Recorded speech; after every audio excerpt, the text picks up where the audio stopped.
The Reading Lantern presents Middlemarch, Book 3 by George Eliot. Book 3, Waiting for Death, Chapter 23. Your horses of the sun, he said, and first-rate whip Apollo. Whate'er they be, I'll eat my head, but I will beat them hollow. Fred Vincey, we have seen, had a debt on his mind, and though no such immaterial burthen could depress that buoyant-hearted young gentleman for many hours together, there were circumstances connected with this debt which made the thought of it unusually importunate. The creditor was Mr. Bambridge, a horse-dealer of the neighborhood, whose company was much sought in Middlemarch by young men understood to be addicted to pleasure.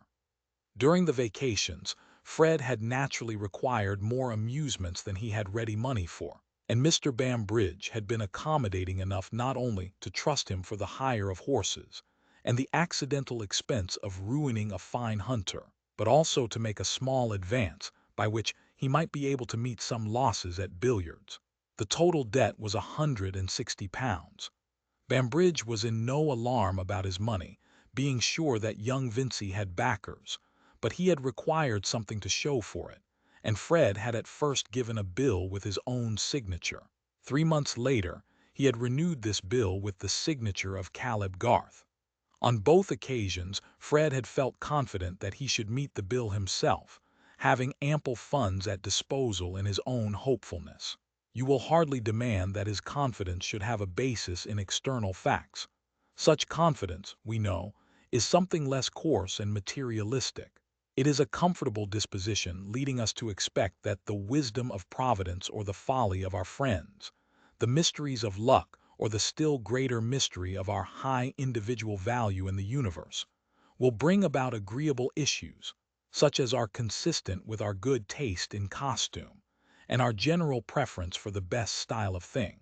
Fred felt sure that he should have a present from his uncle, that he should have a run of luck, that by dint of swapping, he should gradually metamorphose a horse worth £40 into a horse that would fetch 100 at any moment, judgment being always equivalent to an unspecified sum in hard cash. And in any case, even supposing negations which only a morbid distrust could imagine, Fred had always, at that time, his father's pocket as a last resource, so that his assets of hopefulness had a sort of gorgeous superfluity about them. Of what might be the capacity of his father's pocket, Fred had only a vague notion. Was not trade elastic? And would not the deficiencies of one year be made up for by the surplus of another?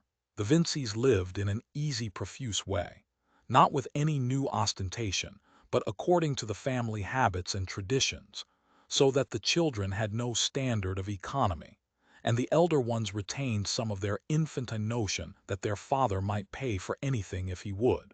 Mr. Vincey himself had expensive Middlemarch habits, spent money on coursing, on his cellar, and on dinner-giving, while Mamma had those running accounts with tradespeople, which give a cheerful sense of getting everything one wants without any question of payment. But it was in the nature of fathers, Fred knew, to bully one about expenses. There was always a little storm over his extravagance if he had to disclose a debt, and Fred disliked bad weather within doors. He was too filial to be disrespectful to his father, and he bore the thunder with the certainty that it was transient. But in the meantime, it was disagreeable to see his mother cry, and also to be obliged to look sulky instead of having fun.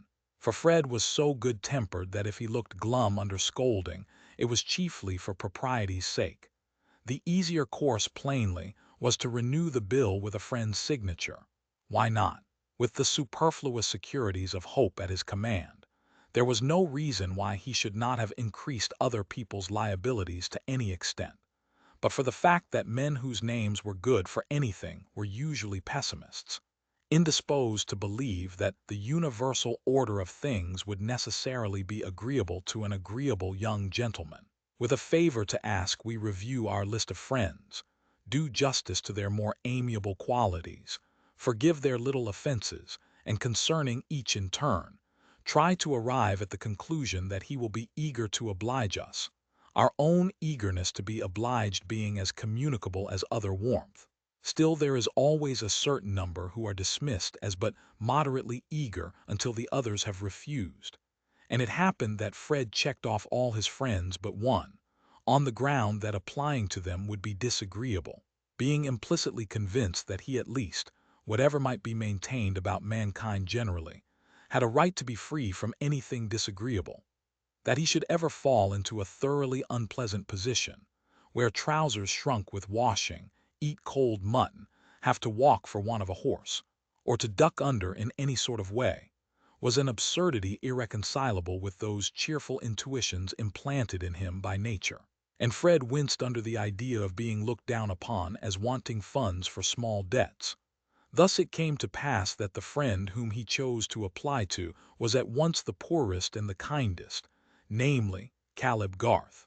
The Garths were very fond of Fred, as he was of them. For when he and Rosamond were little ones and the Garths were better off, the slight connection between the two families through Mr. Featherstone's double marriage, the first to Mr. Garth's sister, and the second to Mrs. Vincey's, had led to an acquaintance which was carried on between the children rather than the parents. The children drank tea together out of their toy teacups, and spent whole days together in play. Mary was a little hoyden, and Fred at 6 years old thought her the nicest girl in the world, making her his wife with a brass ring which he had cut from an umbrella. Through all the stages of his education he had kept his affection for the Garths, and his habit of going to their house as a second home, though any intercourse between them and the elders of his family had long ceased. Even when Caleb Garth was prosperous, the Vinceys were on condescending terms with him and his wife, for there were nice distinctions of rank in Middlemarch, and though old manufacturers could not any more than dukes be connected with none but equals, they were conscious of an inherent social superiority which was defined with great nicety in practice, though hardly expressible theoretically. Since then Mr. Garth had failed in the building business, which he had unfortunately added to his other avocations of surveyor, valuer, and agent, had conducted that business for a time entirely for the benefit of his assignees, and had been living narrowly, exerting himself to the utmost that he might after all pay 20 shillings in the pound. He had now achieved this, and from all who did not think it a bad precedent, his honorable exertions had won him due esteem. But in no part of the world is genteel visiting founded on esteem, in the absence of suitable furniture and complete dinner service. Mrs. Vincey had never been at her ease with Mrs. Garth, and frequently spoke of her as a woman who had had to work for her bread, meaning that Mrs. Garth had been a teacher before her marriage, in which case an intimacy with Lindley Murray and Mangnall's questions was something like a draper's discrimination of calico trademarks, or a courier's acquaintance with foreign countries. No woman who was better off needed that sort of thing, and since Mary had been keeping Mr. Featherstone's house, Mrs. Vincey's want of liking for the Garths had been converted into something more positive, by alarm lest Fred should engage himself to this plain girl, whose parents lived in such a small way. Fred, being aware of this, never spoke at home of his visits to Mrs. Garth, which had of late become more frequent, the increasing ardor of his affection for Mary inclining him the more towards those who belonged to her.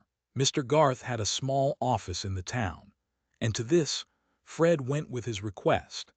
He obtained it without much difficulty, for a large amount of painful experience had not sufficed to make Caleb Garth cautious about his own affairs, or distrustful of his fellowmen when they had not proved themselves untrustworthy. And he had the highest opinion of Fred, was sure the lad would turn out well, an open, affectionate fellow, with a good bottom to his character. You might trust him for anything. Such was Caleb's psychological argument. He was one of those rare men who are rigid to themselves and indulgent to others. He had a certain shame about his neighbor's errors, and never spoke of them willingly. Hence he was not likely to divert his mind from the best mode of hardening timber and other ingenious devices in order to preconceive those errors. If he had to blame anyone, it was necessary for him to move all the papers within his reach, or describe various diagrams with his stick, or make calculations with the odd money in his pocket before he could begin, and he would rather do other men's work than find fault with their doing. I fear he was a bad disciplinarian. When Fred stated the circumstances of his debt, his wish to meet it without troubling his father, and the certainty that the money would be forthcoming so as to cause no one any inconvenience, Caleb pushed his spectacles upward, listened, looked into his favorite's clear young eyes, and believed him, not distinguishing confidence about the future from veracity about the past. But he felt that it was an occasion for a friendly hint as to conduct, and that before giving his signature, he must give a rather strong admonition. Accordingly, he took the paper and lowered his spectacles, measured the space at his command, reached his pen and examined it, dipped it in the ink and examined it again, then pushed the paper a little way from him, lifted up his spectacles again, showed a deepened depression in the outer angle of his bushy eyebrows, which gave his face a peculiar mildness. Pardon these details for once. You would have learned to love them if you had known Caleb Garth, and said in a comfortable tone, "It was a misfortune, that breaking the horse's knees." And then these exchanges, they don't answer when you have cute jockeys to deal with. You'll be wiser another time, my boy. Whereupon Caleb drew down his spectacles and proceeded to write his signature with the care which he always gave to that performance. For whatever he did in the way of business he did well. He contemplated the large, well-proportioned letters in final flourish, with his head a trifle on one side for an instant, then handed it to Fred, said good-bye, and returned forthwith to his absorption in a plan for Sir James Chetham's new farm buildings. Either because his interest in this work thrust the incident of the signature from his memory, or for some reason of which Caleb was more conscious, Mrs. Garth remained ignorant of the affair. Since it occurred, a change had come over Fred's sky, which altered his view of the distance, and was the reason why his Uncle Featherstone's present of money was of importance enough to make his color come and go, first with a too definite expectation, and afterwards with a proportionate disappointment. His failure in passing his examination had made his accumulation of college debts the more unpardonable by his father, and there had been an unprecedented storm at home. Mr. Vincey had sworn that if he had anything more of that sort to put up with, Fred should turn out and get his living how he could, and he had never yet quite recovered his good-humored tone to his son, who had especially enraged him by saying at this stage of things that he did not want to be a clergyman, and would rather not go on with that.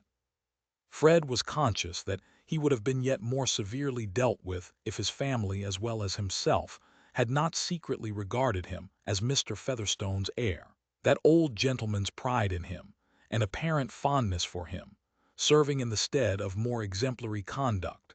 Just as when a youthful nobleman steals jewelry, we call the act kleptomania, speak of it with a philosophical smile, and never think of his being sent to the house of correction as if he were a ragged boy who had stolen turnips.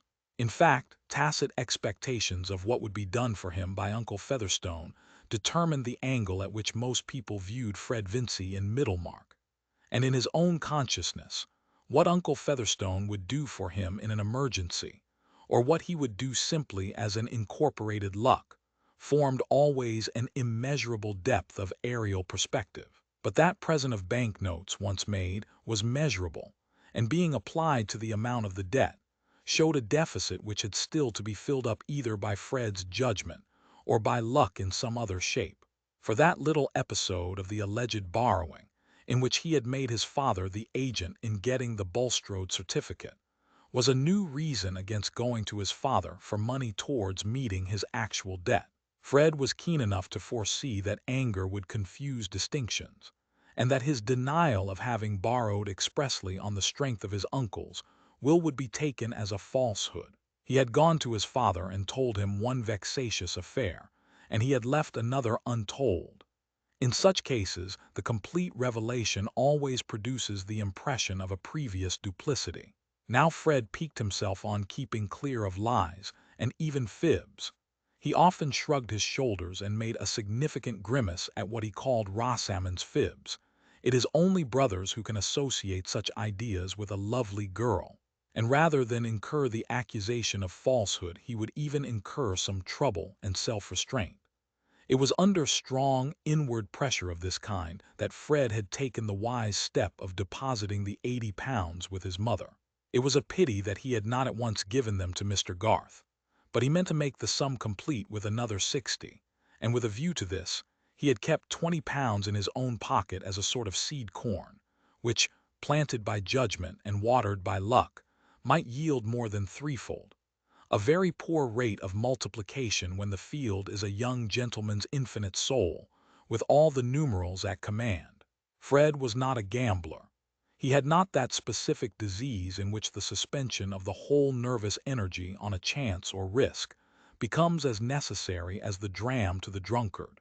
He had only the tendency to that diffusive form of gambling which has no alcoholic intensity, but is carried on with the healthiest chyle-fed blood, keeping up a joyous imaginative activity which fashions events according to desire, and having no fears about its own weather, only sees the advantage there must be to others in going aboard with it.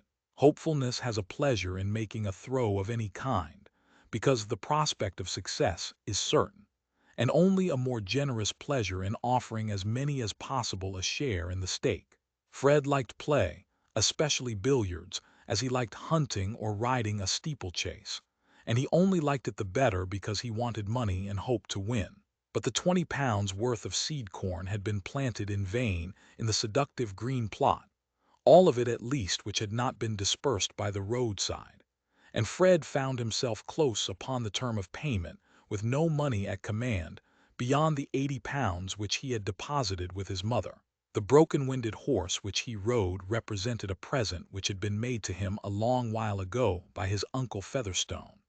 His father always allowed him to keep a horse, Mr. Vincey's own habits making him regard this as a reasonable demand even for a son who was rather exasperating. This horse, then, was Fred's property, and in his anxiety to meet the imminent bill, he determined to sacrifice a possession without which life would certainly be worth little. He made the resolution with a sense of heroism forced on him by the dread of breaking his word to Mr. Garth, by his love for Mary and awe of her opinion. He would start for Houndsley horse fair, which was to be held the next morning, and simply sell his horse, bringing back the money by coach.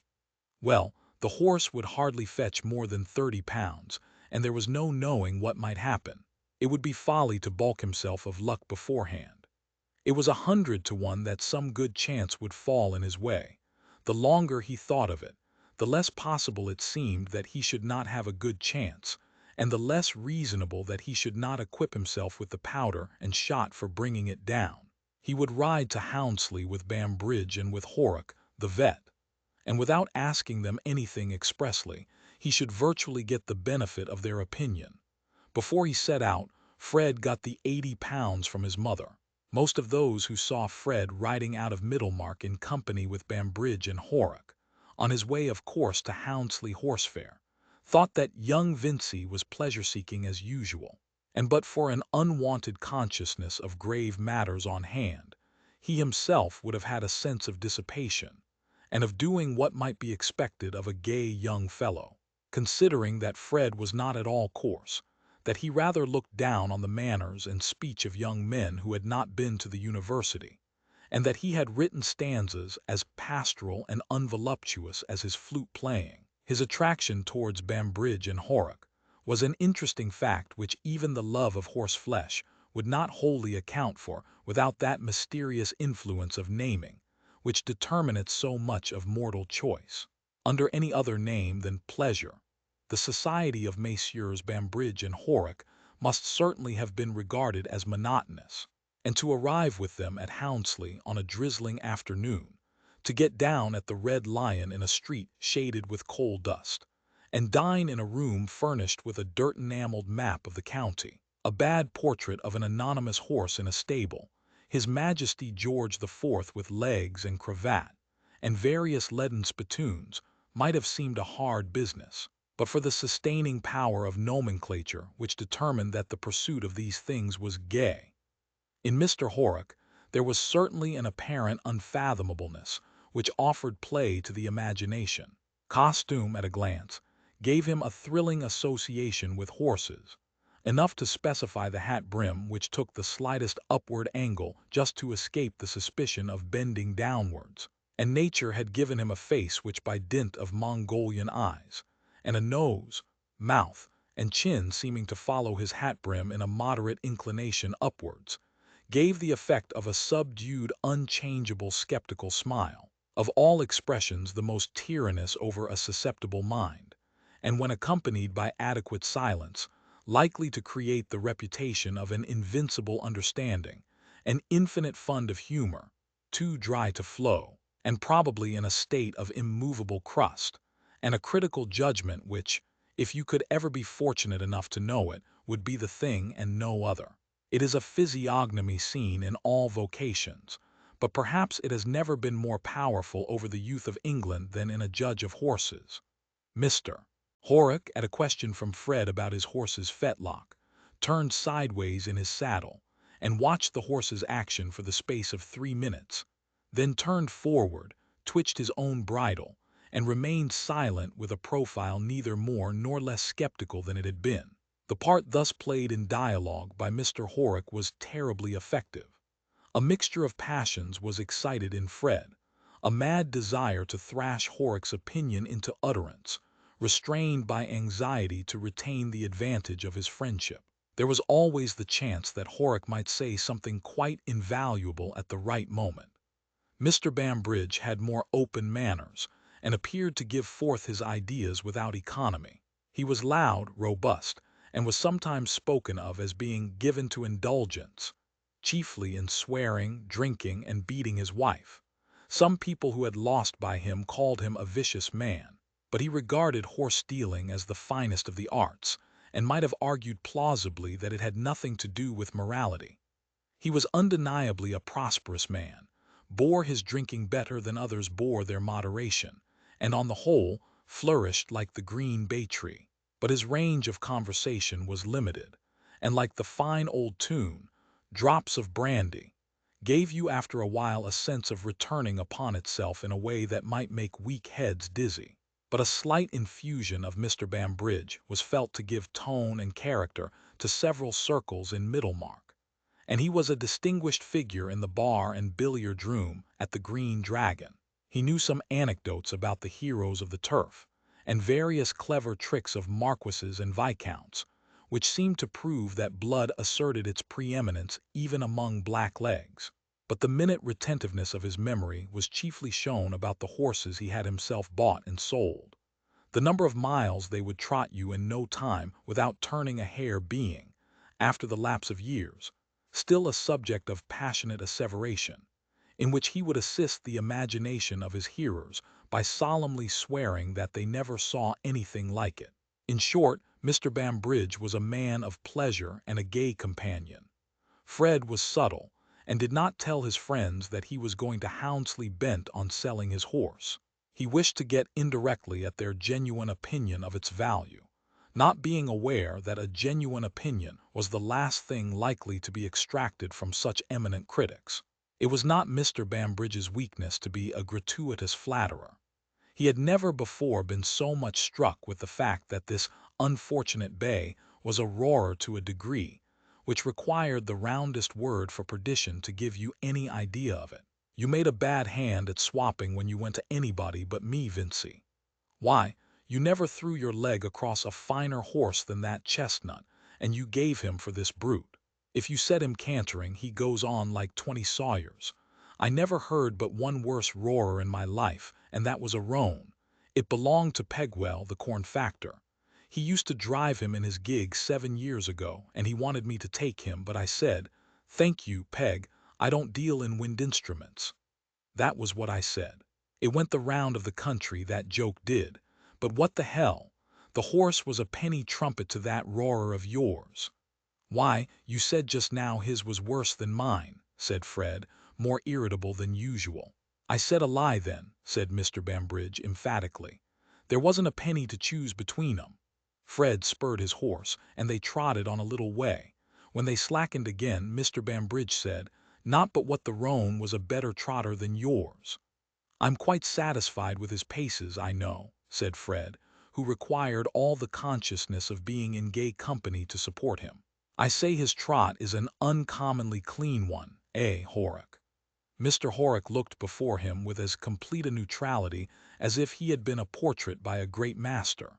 Fred gave up the fallacious hope of getting a genuine opinion, but on reflection, he saw that Bambridge's depreciation and Horrocks' silence were both virtually encouraging, and indicated that they thought better of the horse than they chose to say.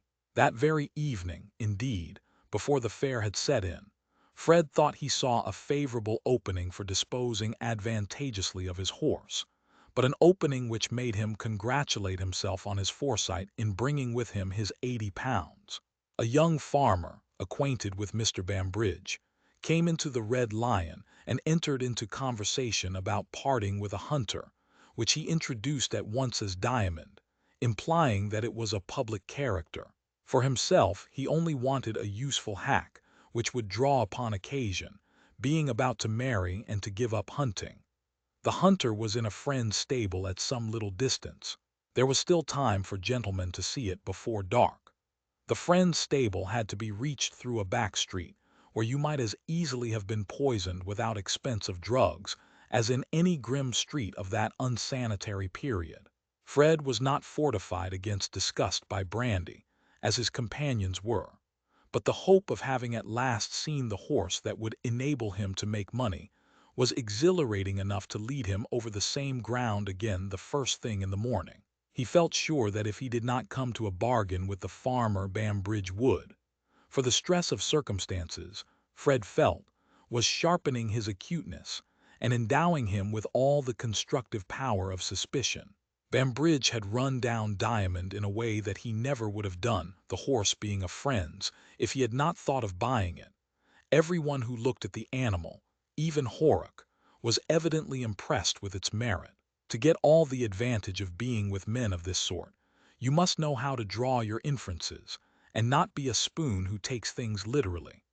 The color of the horse was a dappled gray, and Fred happened to know that Lord Medlicote's man was on the lookout for just such a horse. After all his running down, Bambridge let it out in the course of the evening, when the farmer was absent, that he had seen worse horses go for £80.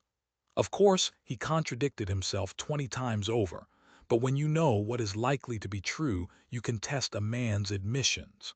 And Fred could not but reckon his own judgment of a horse as worth something. The farmer had paused over Fred's respectable though broken-winded steed long enough to show that he thought it worth consideration, and it seemed probable that he would take it, with £25 in addition, as the equivalent of Diamond. In that case Fred, when he had parted with his new horse for at least £80, would be £55 in pocket by the transaction, and would have £135 towards meeting the bill, so that the deficit temporarily thrown on Mr. Garth would, at the utmost, be £25. By the time he was hurrying on his clothes in the morning, he saw so clearly the importance of not losing this rare chance, that if Bambridge and Horrocks had both dissuaded him, he would not have been deluded into a direct interpretation of their purpose. He would have been aware that those deep hands held something else than a young fellow's interest. With regard to horses, distrust was your only clue. But skepticism, as we know, can never be thoroughly applied, else life would come to a standstill. Something we must believe in and do, and whatever that something may be called, it is virtually our own judgment, even when it seems like the most slavish reliance on another. Fred believed in the excellence of his bargain, and even before the fair had well set in, had got possession of the dappled gray, at the price of his old horse and £30 in addition, only £5 more than he had expected to give. But he felt a little worried and wearied, perhaps with mental debate, and without waiting for the further gaieties of the horse fair, he set out alone on his 14 miles journey, meaning to take it very quietly and keep his horse fresh. Chapter 24. The offender's sorrow brings but small relief to him who wears the strong offence's cross. Shakespeare. Sonnets. I am sorry to say that only the third day after the propitious events at Houndsley Fred Vincey had fallen into worse spirits than he had known in his life before. Not that he had been disappointed as to the possible market for his horse, but that before the bargain could be concluded with Lord Medlicote's man, this diamond, in which hope to the amount of £80 had been invested, had without the slightest warning exhibited in the stable a most vicious energy in kicking, had just missed killing the groom, and had ended in laming himself severely by catching his leg in a rope that overhung the stable board. There was no more redress for this than for the discovery of bad temper after marriage, which of course old companions were aware of before the ceremony. For some reason or other, Fred had none of his usual elasticity under this stroke of ill fortune. He was simply aware that he had only £50, that there was no chance of his getting any more at present, and that the bill for 160 would be presented in 5 days. Even if he had applied to his father on the plea that Mr. Garth should be saved from loss, Fred felt smartingly that his father would angrily refuse to rescue Mr. Garth from the consequence of what he would call encouraging extravagance and deceit. He was so utterly downcast that he could frame no other project than to go straight to Mr. Garth and tell him the sad truth, carrying with him the £50, and getting that sum at least safely out of his own hands. His father, being at the warehouse, did not yet know of the accident. When he did, he would storm about the vicious brute being brought into his stable, and before meeting that lesser annoyance, Fred wanted to get away with all his courage to face the greater. He took his father's nag, for he had made up his mind that when he had told Mr. Garth, he would ride to Stone Court and confess all to Mary. In fact, it is probable that but for Mary's existence and Fred's love for her, his conscience would have been much less active both in previously urging the debt on his thought, and impelling him not to spare himself after his usual fashion by deferring an unpleasant task, but to act as directly and simply as he could. Even much stronger mortals than Fred Vincy hold half their rectitude in the mind of the being they love best. "The theatre of all my actions is fallen," said an antique personage when his chief friend was dead, and they are fortunate who get a theatre where the audience demands their best. Certainly, it would have made a considerable difference to Fred at that time if Mary Garth had had no decided notions as to what was admirable in character. Mr. Garth was not at the office, and Fred rode on to his house, which was a little way outside the town, a homely place with an orchard in front of it, a rambling, old-fashioned, half-timbered building, which before the town had spread had been a farmhouse, but was now surrounded with the private gardens of the townsmen. We get the fonder of our houses if they have a physiognomy of their own, as our friends have. The Garth family, which was rather a large one, for Mary had 4 brothers and 1 sister, were very fond of their old house, from which all the best furniture had long been sold. Fred liked it too, knowing it by heart even to the attic, which smelt deliciously of apples and quinces, and until today he had never come to it without pleasant expectations. But his heart beat uneasily now with the sense that he should probably have to make his confession before Mrs. Garth, of whom he was rather more in awe than of her husband. Not that she was inclined to sarcasm and to impulsive sallies, as Mary was. In her present matronly age at least, Mrs. Garth never committed herself by over-hasty speech, having, as she said, borne the yoke in her youth and learned self-control. She had that rare sense which discerns what is unalterable and submits to it without murmuring. Adoring her husband's virtues, she had very early made up her mind to his incapacity of minding his own interests, and had met the consequences cheerfully. She had been magnanimous enough to renounce all pride in teapots or children's frilling, and had never poured any pathetic confidences into the ears of her feminine neighbors concerning Mr. Garth's want of prudence, and the sums he might have had if he had been like other men. Hence these fair neighbors thought her either proud or eccentric, and sometimes spoke of her to their husbands as "your fine Mrs. Garth." She was not without her criticism of them in return, being more accurately instructed than most matrons in Middlemarch, and "where is the blameless woman?" apt to be a little severe towards her own sex, which in her opinion was framed to be entirely subordinate. On the other hand, she was disproportionately indulgent towards the failings of men, and was often heard to say that these were natural. Also, it must be admitted that Mrs. Garth was a trifle too emphatic in her resistance to what she held to be follies. The passage from governess into housewife had wrought itself a little too strongly into her consciousness, and she rarely forgot that while her grammar and accent were above the town standard, she wore a plain cap, cooked the family dinner, and darned all the stockings. She had sometimes taken pupils in a peripatetic fashion, making them follow her about in the kitchen with their book or slate. She thought it good for them to see that she could make an excellent lather while she corrected their blunders, without looking. That a woman with her sleeves tucked up above her elbows might know all about the subjunctive mood or the torrid zone. That, in short, she might possess education and other good things ending in tion, and worthy to be pronounced emphatically, without being a useless doll. When she made remarks to this edifying effect, she had a firm little frown on her brow, which yet did not hinder her face from looking benevolent, and her words, which came forth like a procession, were uttered in a fervid, agreeable contralto. Certainly, the exemplary Mrs. Garth had her droll aspects, but her character sustained her oddities, as a very fine wine sustains a flavor of skin.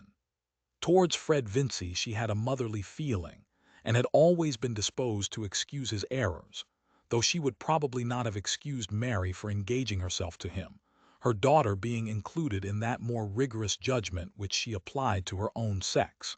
But this very fact of her exceptional indulgence towards him made it the harder to Fred that he must now inevitably sink in her opinion, and the circumstances of his visit turned out to be still more unpleasant than he had expected, for Caleb Garth had gone out early to look at some repairs not far off.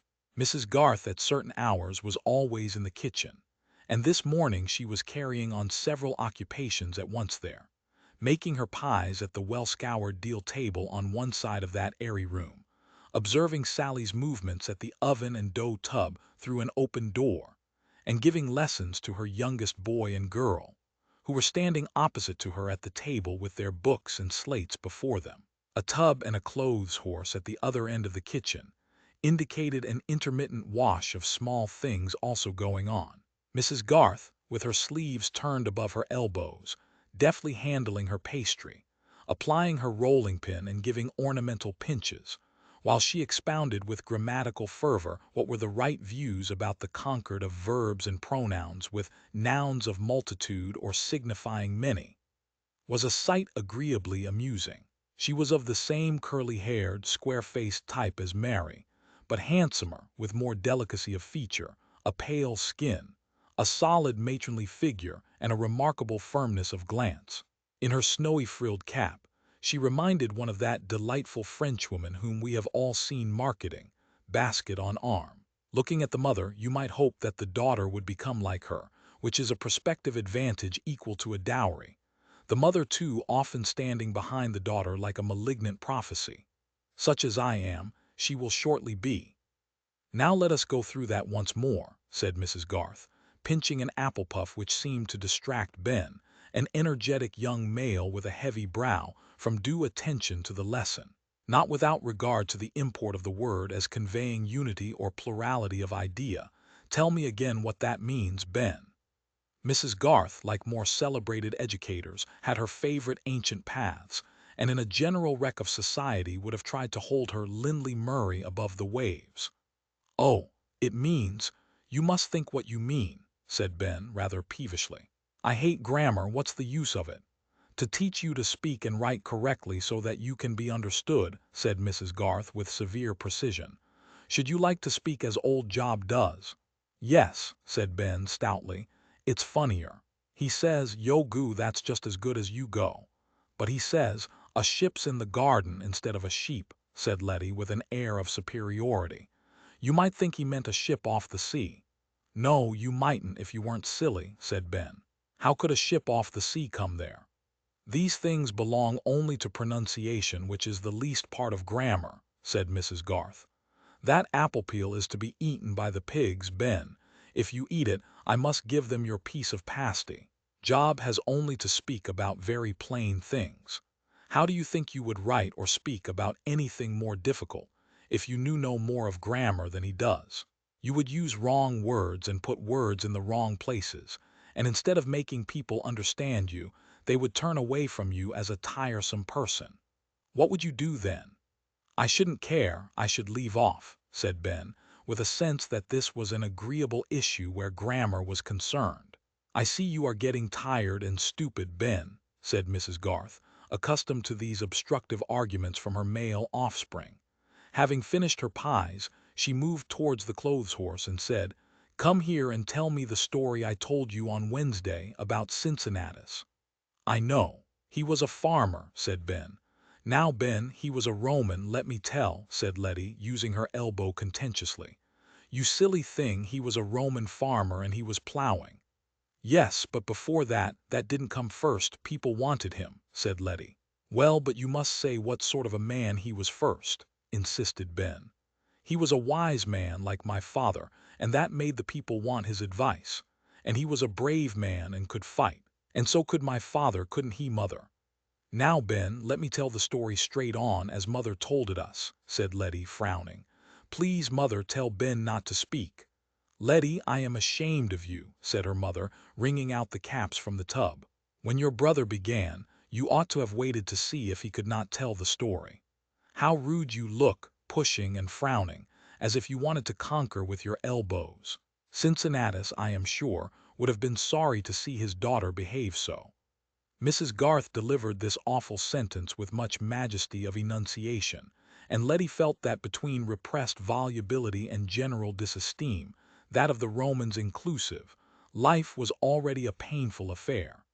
"Now, Ben." "Well, oh well, why, there was a great deal of fighting and they were all blockheads, and I can't tell it just how you told it, but they wanted a man to be captain and king and everything." "Dictator now," said Letty with injured looks, and not without a wish to make her mother repent. "Very well, dictator," said Ben contemptuously. "But that isn't a good word. He didn't tell them to write on slates."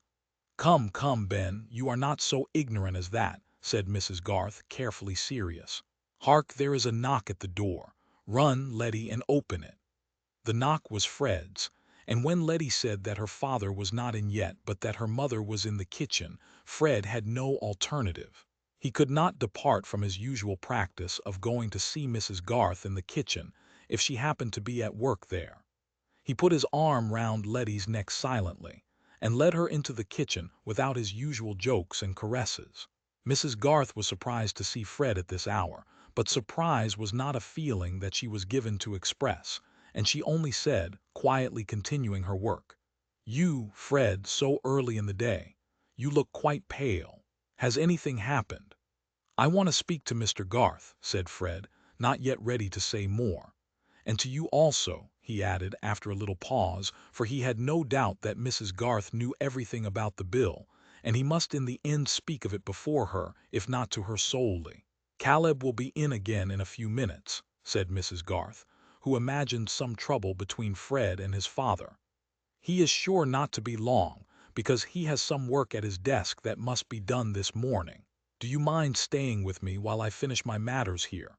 "But we needn't go on about Cincinnatus, need we?" said Ben, who had taken Fred's whip out of his hand and was trying its efficiency on the cat. "No, go out now. But put that whip down. How very mean of you to whip poor old Tortoise. Pray take the whip from him, Fred." "Come, old boy, give it me," said Fred, putting out his hand. "Will you let me ride on your horse today?" said Ben, rendering up the whip with an air of not being obliged to do it. "Not today, another time. I am not riding my own horse." "Shall you see Mary today?" "Yes, I think so," said Fred with an unpleasant twinge. "Tell her to come home soon and play at forfeits and make fun." "Enough, enough, Ben. Run away," said Mrs. Garth, seeing that Fred was teased. "Are Letty and Ben your only pupils now, Mrs. Garth?" said Fred, when the children were gone and it was needful to say something that would pass the time. He was not yet sure whether he should wait for Mr. Garth, or use any good opportunity in conversation to confess to Mrs. Garth herself, give her the money and ride away. "One, only one. Fanny Hackbutt comes at 11:30. I am not getting a great income now," said Mrs. Garth, smiling. "I am at a low ebb with pupils, but I have saved my little purse for Alfred's premium. I have £92. He can go to Mr. Hanmer's now. He is just at the right age." This did not lead well towards the news that Mr. Garth was on the brink of losing £92 and more. Fred was silent. "Young gentlemen who go to college are rather more costly than that," Mrs. Garth innocently continued, pulling out the edging on a cap border. "And Caleb thinks that Alfred will turn out a distinguished engineer. He wants to give the boy a good chance. There he is. I hear him coming in. We will go to him in the parlor, shall we?" When they entered the parlor, Caleb had thrown down his hat and was seated at his desk. "What, Fred, my boy," he said in a tone of mild surprise, holding his pen still undipped, "you are here betimes." But missing the usual expression of cheerful greeting in Fred's face, he immediately added, "Is there anything up at home? Anything the matter?" "Yes, Mr. Garth, I am come to tell something that I am afraid will give you a bad opinion of me. I am come to tell you and Mrs. Garth that I can't keep my word. I can't find the money to meet the bill after all. I have been unfortunate. I have only got these £50 towards the 160. While Fred was speaking, he had taken out the notes and laid them on the desk before Mr. Garth. He had burst forth at once with the plain fact, feeling boyishly miserable and without verbal resources. Mrs. Garth was mutely astonished and looked at her husband for an explanation. Caleb blushed and after a little pause said, "Oh, I didn't tell you, Susan. I put my name to a bill for Fred. It was for £160. He made sure he could meet it himself." There was an evident change in Mrs. Garth's face, but it was like a change below the surface of water which remains smooth. She fixed her eyes on Fred, saying, "I suppose you have asked your father for the rest of the money, and he has refused you." "No," said Fred, biting his lip and speaking with more difficulty. "But I know it will be of no use to ask him, and unless it were of use, I should not like to mention Mr. Garth's name in the matter." "It has come at an unfortunate time," said Caleb in his hesitating way, looking down at the notes and nervously fingering the paper. "Christmas upon us. I'm rather hard up just now. You see, I have to cut out everything like a tailor with short measure. What can we do, Susan? I shall want every farthing we have in the bank. It's £110, the deuce take it." "I must give you the £92 that I have put by for Alfred's premium," said Mrs. Garth, gravely and decisively, though a nice ear might have discerned a slight tremor in some of the words. "And I have no doubt that Mary has £20 saved from her salary by this time. She will advance it." Mrs. Garth had not again looked at Fred, and was not in the least calculating what words she should use to cut him the most effectively. Like the eccentric woman she was at present absorbed in considering what was to be done, and did not fancy that the end could be better achieved by bitter remarks or explosions. But she had made Fred feel for the first time something like the tooth of remorse. Curiously enough, his pain in the affair beforehand had consisted almost entirely in the sense that he must seem dishonorable and sink in the opinion of the Garths. He had not occupied himself with the inconvenience and possible injury that his breach might occasion them. For this exercise of the imagination on other people's needs is not common with hopeful young gentlemen. Indeed, we are most of us brought up in the notion that the highest motive for not doing a wrong is something irrespective of the beings who would suffer the wrong. But at this moment, he suddenly saw himself as a pitiful rascal who was robbing two women of their savings. "I shall certainly pay it all, Mrs. Garth, ultimately," he stammered out. "Yes, ultimately," said Mrs. Garth, who, having a special dislike to fine words on ugly occasions, could not now repress an epigram. "But boys cannot well be apprenticed ultimately. They should be apprenticed at 15. She had never been so little inclined to make excuses for Fred. "I was the most in the wrong, Susan," said Caleb. "Fred made sure of finding the money, but I'd no business to be fingering bills.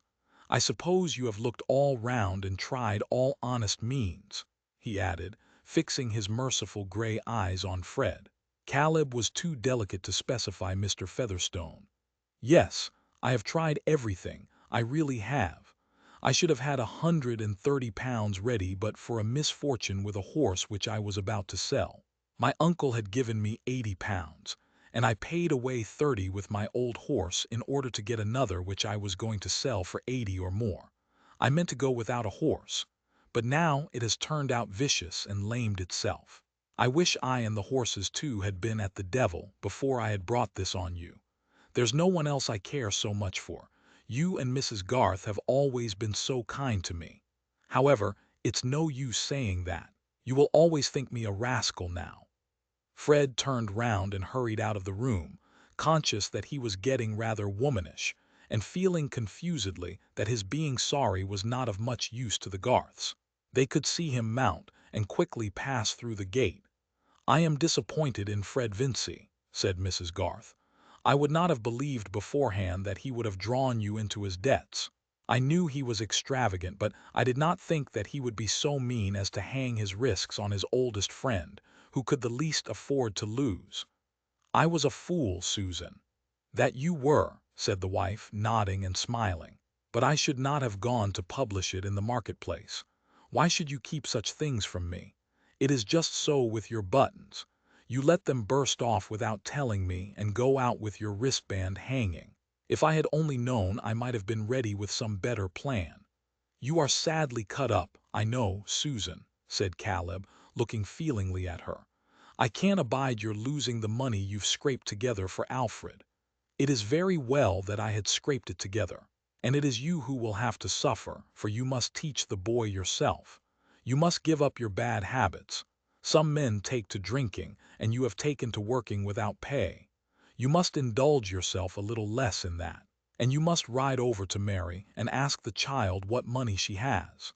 Caleb had pushed his chair back and was leaning forward, shaking his head slowly and fitting his fingertips together with much nicety. "Poor Mary," he said. "Susan," he went on in a lowered tone, "I'm afraid she may be fond of Fred." "Oh no, she always laughs at him, and he is not likely to think of her in any other than a brotherly way." Caleb made no rejoinder, but presently lowered his spectacles, drew up his chair to the desk, and said, "Deuce take the bill. I wish it was at Hanover. These things are a sad interruption to business." The first part of this speech comprised his whole store of maledictory expression, and was uttered with a slight snarl easy to imagine. But it would be difficult to convey to those who never heard him utter the word business the peculiar tone of fervid veneration, of religious regard, in which he wrapped it, as a consecrated symbol is wrapped in its gold-fringed linen. Caleb Garth often shook his head in meditation on the value, the indispensable might of that myriad-headed, myriad-handed labor by which the social body is fed, clothed, and housed. It had laid hold of his imagination in boyhood. The echoes of the great hammer where roof or keel were a-making, the signal shouts of the workmen, the roar of the furnace, the thunder and plash of the engine, were a sublime music to him. The felling and lading of timber, and the huge trunk vibrating star-like in the distance along the highway, the crane at work on the wharf, the piled-up produce in warehouses, the precision and variety of muscular effort wherever exact work had to be turned out. All these sights of his youth had acted on him as poetry without the aid of the poets, had made a philosophy for him without the aid of philosophers, a religion without the aid of theology. His early ambition had been to have as effective a share as possible in this sublime labor, which was peculiarly dignified by him with the name of business. And though he had only been a short time under a surveyor, and had been chiefly his own teacher, he knew more of land, building, and mining than most of the special men in the county. His classification of human employments was rather crude, and like the categories of more celebrated men, would not be acceptable in these advanced times. He divided them into business, politics, preaching, learning, and amusement. He had nothing to say against the last four, but he regarded them as a reverential pagan regarded other gods than his own. In the same way, he thought very well of all ranks, but he would not himself have liked to be of any rank in which he had not such close contact with business, as to get often honorably decorated with marks of dust and mortar, the damp of the engine, or the sweet soil of the woods and fields. Though he had never regarded himself as other than an orthodox Christian, and would argue on prevenient grace if the subject were proposed to him. I think his virtual divinities were good practical schemes, accurate work, and the faithful completion of undertakings. His Prince of Darkness was a slack workman. But there was no spirit of denial in Caleb, and the world seemed so wondrous to him that he was ready to accept any number of systems, like any number of firmaments, if they did not obviously interfere with the best land drainage, solid building, correct measuring, and judicious boring, for coal. In fact, he had a reverential soul with a strong practical intelligence. But he could not manage finance. He knew values well, but he had no keenness of imagination for monetary results in the shape of profit and loss. And having ascertained this to his cost, he determined to give up all forms of his beloved business, which required that talent. He gave himself up entirely to the many kinds of work which he could do without handling capital, and was one of those precious men within his own district whom everybody would choose to work for them, because he did his work well, charged very little, and often declined to charge at all. It is no wonder, then, that the Garths were poor and lived in a small way. However, they did not mind it. Chapter 25. Love seeketh not itself to please, nor for itself hath any care, but for another gives its ease, and builds a heaven in hell's despair. Love seeketh only self to please, to bind another to its delight, joys in another's loss of ease, and builds a hell in heaven's despite. W. Blake, Songs of Experience. Fred Vincy wanted to arrive at Stone Court when Mary could not expect him, and when his uncle was not downstairs. In that case, she might be sitting alone in the wainscoted parlor. He left his horse in the yard to avoid making a noise on the gravel in front, and entered the parlor without other notice than the noise of the door handle. Mary was in her usual corner, laughing over Mrs. Piazzi's recollections of Johnson, and looked up with the fun still in her face. It gradually faded as she saw Fred approach her without speaking, and stand before her with his elbow on the mantelpiece, looking ill. She too was silent, only raising her eyes to him inquiringly. "Mary," he began, "I am a good-for-nothing blackguard." "I should think one of those epithets would do at a time," said Mary, trying to smile, but feeling alarmed. "I know you will never think well of me any more. You will think me a liar. You will think me dishonest. You will think I didn't care for you or your father and mother. You always do make the worst of me, I know. I cannot deny that I shall think all that of you, Fred, if you give me good reasons. But please to tell me at once what you have done. I would rather know the painful truth than imagine it. I owed money, £160. I asked your father to put his name to a bill. I thought it would not signify to him. I made sure of paying the money myself, and I have tried as hard as I could. And now I have been so unlucky. A horse has turned out badly. I can only pay £50, and I can't ask my father for the money. He would not give me a farthing, and my uncle gave me 100 a little while ago. So what can I do? And now your father has no ready money to spare, and your mother will have to pay away her £92 that she has saved, and she says your savings must go too. You see what a— "Oh, poor mother, poor father," said Mary, her eyes filling with tears, and a little sob rising which she tried to repress. She looked straight before her and took no notice of Fred, all the consequences at home becoming present to her. He too remained silent for some moments, feeling more miserable than ever. "I wouldn't have hurt you for the world, Mary," he said at last. "You can never forgive me." "What does it matter whether I forgive you?" said Mary passionately. "Would that make it any better for my mother to lose the money she has been earning by lessons for 4 years, that she might send Alfred to Mr. Hanmer's? Should you think all that pleasant enough if I forgave you? Say what you like, Mary. I deserve it all." "I don't want to say anything," said Mary more quietly, "and my anger is of no use."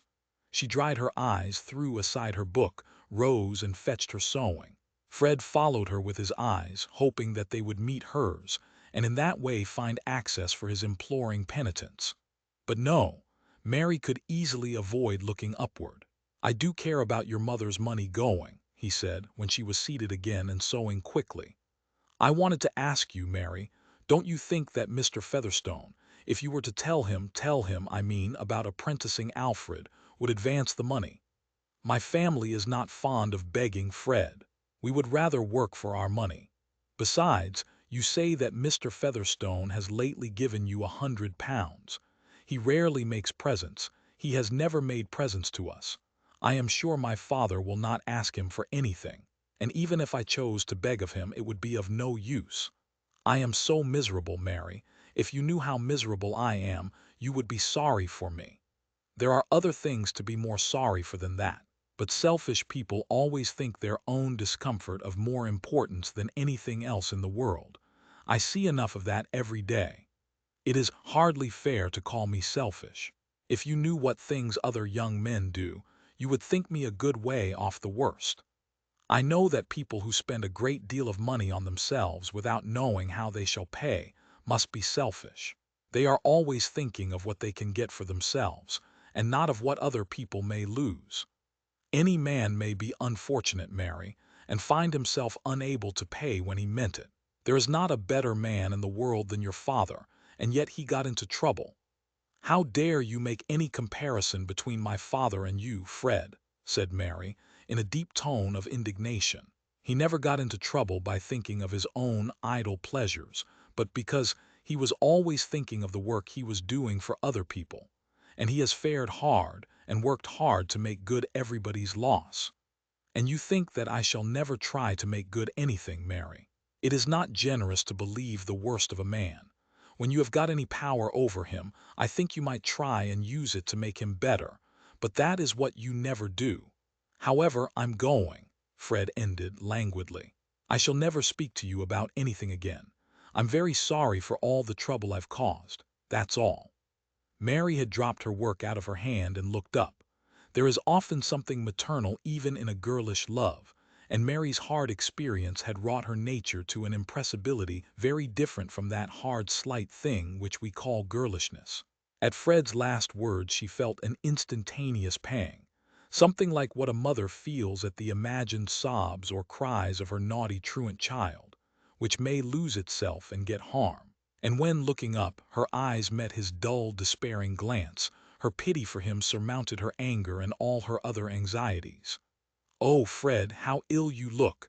Sit down a moment. Don't go yet. Let me tell Uncle that you are here. He has been wondering that he has not seen you for a whole week." Mary spoke hurriedly, saying the words that came first without knowing very well what they were, but saying them in a half-soothing, half-beseeching tone, and rising as if to go away to Mr. Featherstone. Of course Fred felt as if the clouds had parted and a gleam had come. He moved and stood in her way. "Say one word, Mary, and I will do anything. Say you will not think the worst of me, will not give me up altogether." "As if it were any pleasure to me to think ill of you," said Mary, in a mournful tone. "As if it were not very painful to me to see you an idle, frivolous creature. How can you bear to be so contemptible, when others are working and striving, and there are so many things to be done? How can you bear to be fit for nothing in the world that is useful? And with so much good in your disposition, Fred, you might be worth a great deal. I will try to be anything you like, Mary, if you will say that you love me. I should be ashamed to say that I loved a man who must always be hanging on others and reckoning on what they would do for him. What will you be when you are 40? Like Mr. Bowyer, I suppose, just as idle, living in Mrs. Beck's front parlor, fat and shabby, hoping somebody will invite you to dinner, spending your morning in learning a comic song. Oh no, learning a tune on the flute." Mary's lips had begun to curl with a smile as soon as she had asked that question about Fred's future. Young souls are mobile, and before she ended, her face had its full illumination of fun. To him it was like the cessation of an ache that Mary could laugh at him, and with a passive sort of smile he tried to reach her hand. But she slipped away quickly towards the door and said, "I shall tell Uncle. You must see him for a moment or two." Fred secretly felt that his future was guaranteed against the fulfillment of Mary's sarcastic prophecies, apart from that anything, which he was ready to do if she would define it.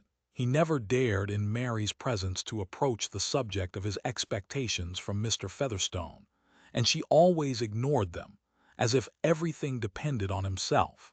But if ever he actually came into the property, she must recognize the change in his position. All this passed through his mind somewhat languidly before he went up to see his uncle. He stayed but a little while, excusing himself on the ground that he had a cold, and Mary did not reappear before he left the house. But as he rode home, he began to be more conscious of being ill than of being melancholy. When Caleb Garth arrived at Stone Court soon after dusk, Mary was not surprised, although he seldom had leisure for paying her a visit, and was not at all fond of having to talk with Mr. Featherstone. The old man, on the other hand, felt himself ill at ease with a brother-in-law whom he could not annoy, who did not mind about being considered poor, had nothing to ask of him, and understood all kinds of farming and mining business better than he did. But Mary had felt sure that her parents would want to see her, and if her father had not come, she would have obtained leave to go home for an hour or two the next day. After discussing prices during tea with Mr. Featherstone, Caleb rose to bid him good-bye and said, "I want to speak to you, Mary." She took a candle into another large parlor where there was no fire, and setting down the feeble light on the dark mahogany table, turned round to her father, and putting her arms round his neck kissed him with childish kisses which he delighted in, the expression of his large brows softening, as the expression of a great beautiful dog softens when it is caressed. Mary was his favorite child, and whatever Susan might say, and right as she was on all other subjects, Caleb thought it natural that Fred or anyone else should think Mary more lovable than other girls. "I've got something to tell you, my dear," said Caleb in his hesitating way. "No very good news, but then it might be worse. About money, father, I think I know what it is." How can that be?" "You see, I've been a bit of a fool again and put my name to a bill, and now it comes to paying. And your mother has got to part with her savings. That's the worst of it, and even they won't quite make things even. We wanted £110. Your mother has 92, and I have none to spare in the bank, and she thinks that you have some savings." "Oh yes, I have more than £24. I thought you would come, father, so I put it in my bag. See, beautiful white notes in gold." Mary took out the folded money from her reticule and put it into her father's hand. "Well, but how? We only want 18 here. Put the rest back, child." "But how did you know about it?" said Caleb, who, in his unconquerable indifference to money, was beginning to be chiefly concerned about the relation the affair might have to Mary's affections. "Fred told me this morning." "Ah, did he come on purpose?" "Yes, I think so. He was a good deal distressed." "I'm afraid Fred is not to be trusted, Mary," said the father with hesitating tenderness. "He means better than he acts, perhaps, but I should think it a pity for anybody's happiness to be wrapped up in him, and so would your mother." "And so should I, father," said Mary, not looking up, but putting the back of her father's hand against her cheek. "I don't want to pry, my dear, but I was afraid there might be something between you and Fred, and I wanted to caution you. You see, Mary," here Caleb's voice became more tender. He had been pushing his hat about on the table and looking at it, but finally he turned his eyes on his daughter. "A woman, let her be as good as she may, has got to put up with the life her husband makes for her. Your mother has had to put up with a good deal because of me." Mary turned the back of her father's hand to her lips and smiled at him. "Well, well, nobody's perfect. But—" here Mr. Garth shook his head to help out the inadequacy of words. "What I am thinking of is, what it must be for a wife when she's never sure of her husband, when he hasn't got a principle in him to make him more afraid of doing the wrong thing by others than of getting his own toes pinched. That's the long and the short of it, Mary. Young folks may get fond of each other before they know what life is, and they may think it all holiday if they can only get together, but it soon turns into working day, my dear. However, you have more sense than most, and you haven't been kept in cotton wool. There may be no occasion for me to say this, but a father trembles for his daughter, and you are all by yourself here." "Don't fear for me, father," said Mary, gravely meeting her father's eyes. "Fred has always been very good to me. He is kind-hearted and affectionate, and not false, I think, with all his self-indulgence. But I will never engage myself to one who has no manly independence, and who goes on loitering away his time on the chance that others will provide for him. You and my mother have taught me too much pride for that." "That's right, that's right. Then I am easy," said Mr. Garth, taking up his hat. "But it's hard to run away with your earnings, child." "Father," said Mary in her deepest tone of remonstrance, "take pocketfuls of love besides to them all at home," was her last word before he closed the outer door on himself. "I suppose your father wanted your earnings," said old Mr. Featherstone, with his usual power of unpleasant surmise, when Mary returned to him. "He makes but a tight fit, I reckon. You're of age now, you ought to be saving for yourself." "I consider my father and mother the best part of myself, sir," said Mary coldly. Mr. Featherstone grunted. He could not deny that an ordinary sort of girl like her might be expected to be useful, so he thought of another rejoinder, disagreeable enough to be always apropos. "If Fred Vincy comes tomorrow, now, don't you keep him chattering, let him come up to me." Chapter 26. He beats me and I rail at him. O worthy satisfaction! Would it were otherwise, that I could beat him while he railed at me. Troilus and Cressida. But Fred did not go to Stone Court the next day, for reasons that were quite peremptory. From those visits to unsanitary Houndsley streets in search of diamond, he had brought back not only a bad bargain in horseflesh, but the further misfortune of some ailment which for a day or two had deemed mere depression and headache, but which got so much worse when he returned from his visit to Stone Court that, going into the dining-room, he threw himself on the sofa, and in answer to his mother's anxious question said, "I feel very ill. I think you must send for Wrench." Wrench came, but did not apprehend anything serious, spoke of a slight derangement, and did not speak of coming again on the morrow. He had a due value for the Vincys' house, but the wariest men are apt to be dulled by routine, and on worried mornings will sometimes go through their business with the zest of the daily bell-ringer.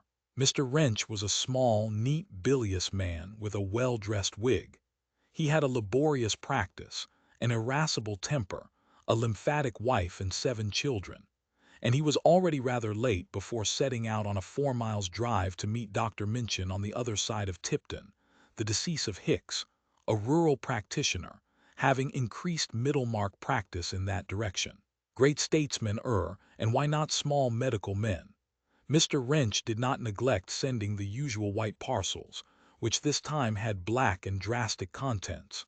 Their effect was not alleviating to poor Fred, who, however, unwilling as he said to believe that he was in for an illness, rose at his usual easy hour the next morning and went downstairs meaning to breakfast, but succeeded in nothing but in sitting and shivering by the fire. Mr. Wrench was again sent for, but was gone on his rounds, and Mrs. Vincey, seeing her darling's changed looks and general misery, began to cry and said she would send for Dr. Sprague. "Oh, nonsense, mother. It's nothing," said Fred, putting out his hot, dry hand to her. "I shall soon be all right. I must have taken cold in that nasty damp ride." "Mamma," said Rosamond, who was seated near the window.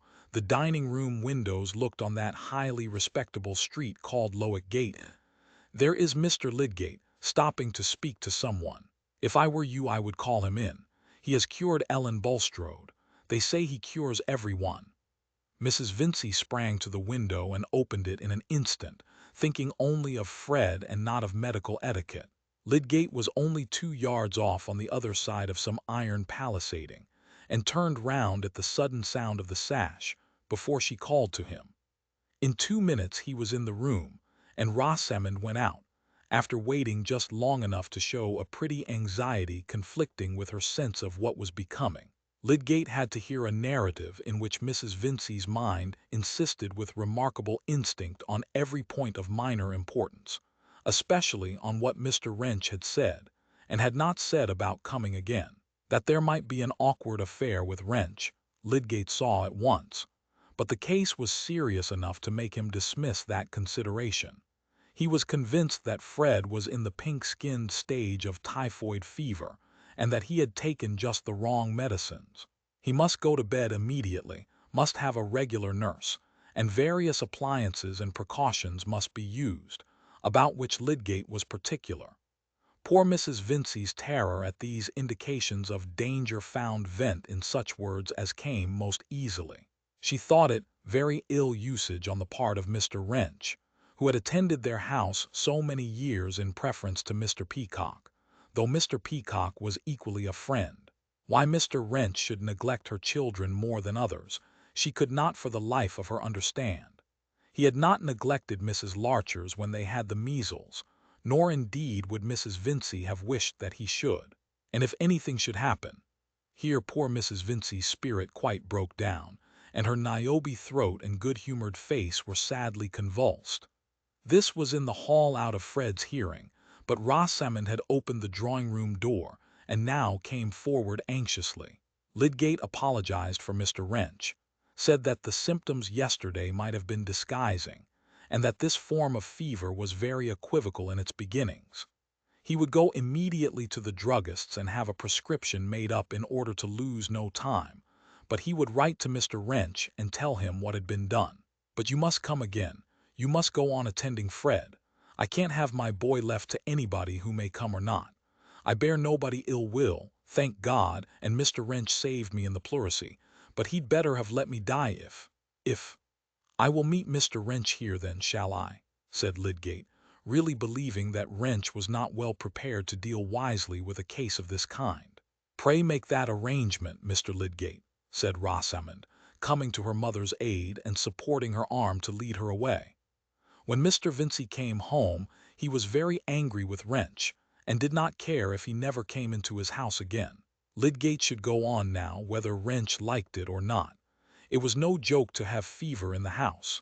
Everybody must be sent to now, not to come to dinner on Thursday, and Pritchard needn't get up any wine. Brandy was the best thing against infection. "I shall drink brandy," added Mr. Vincey, emphatically, as much as to say, this was not an occasion for firing with blank cartridges. "He's an uncommonly unfortunate lad, is Fred. He'd need have some luck by and by to make up for all this, else I don't know who'd have an eldest son." "Don't say so, Vincey," said the mother, with a quivering lip, "if you don't want him to be taken from me. It will worret you to death, Lucy." "That I can see," said Mr. Vincey more mildly. "However, Wrench shall know what I think of the matter."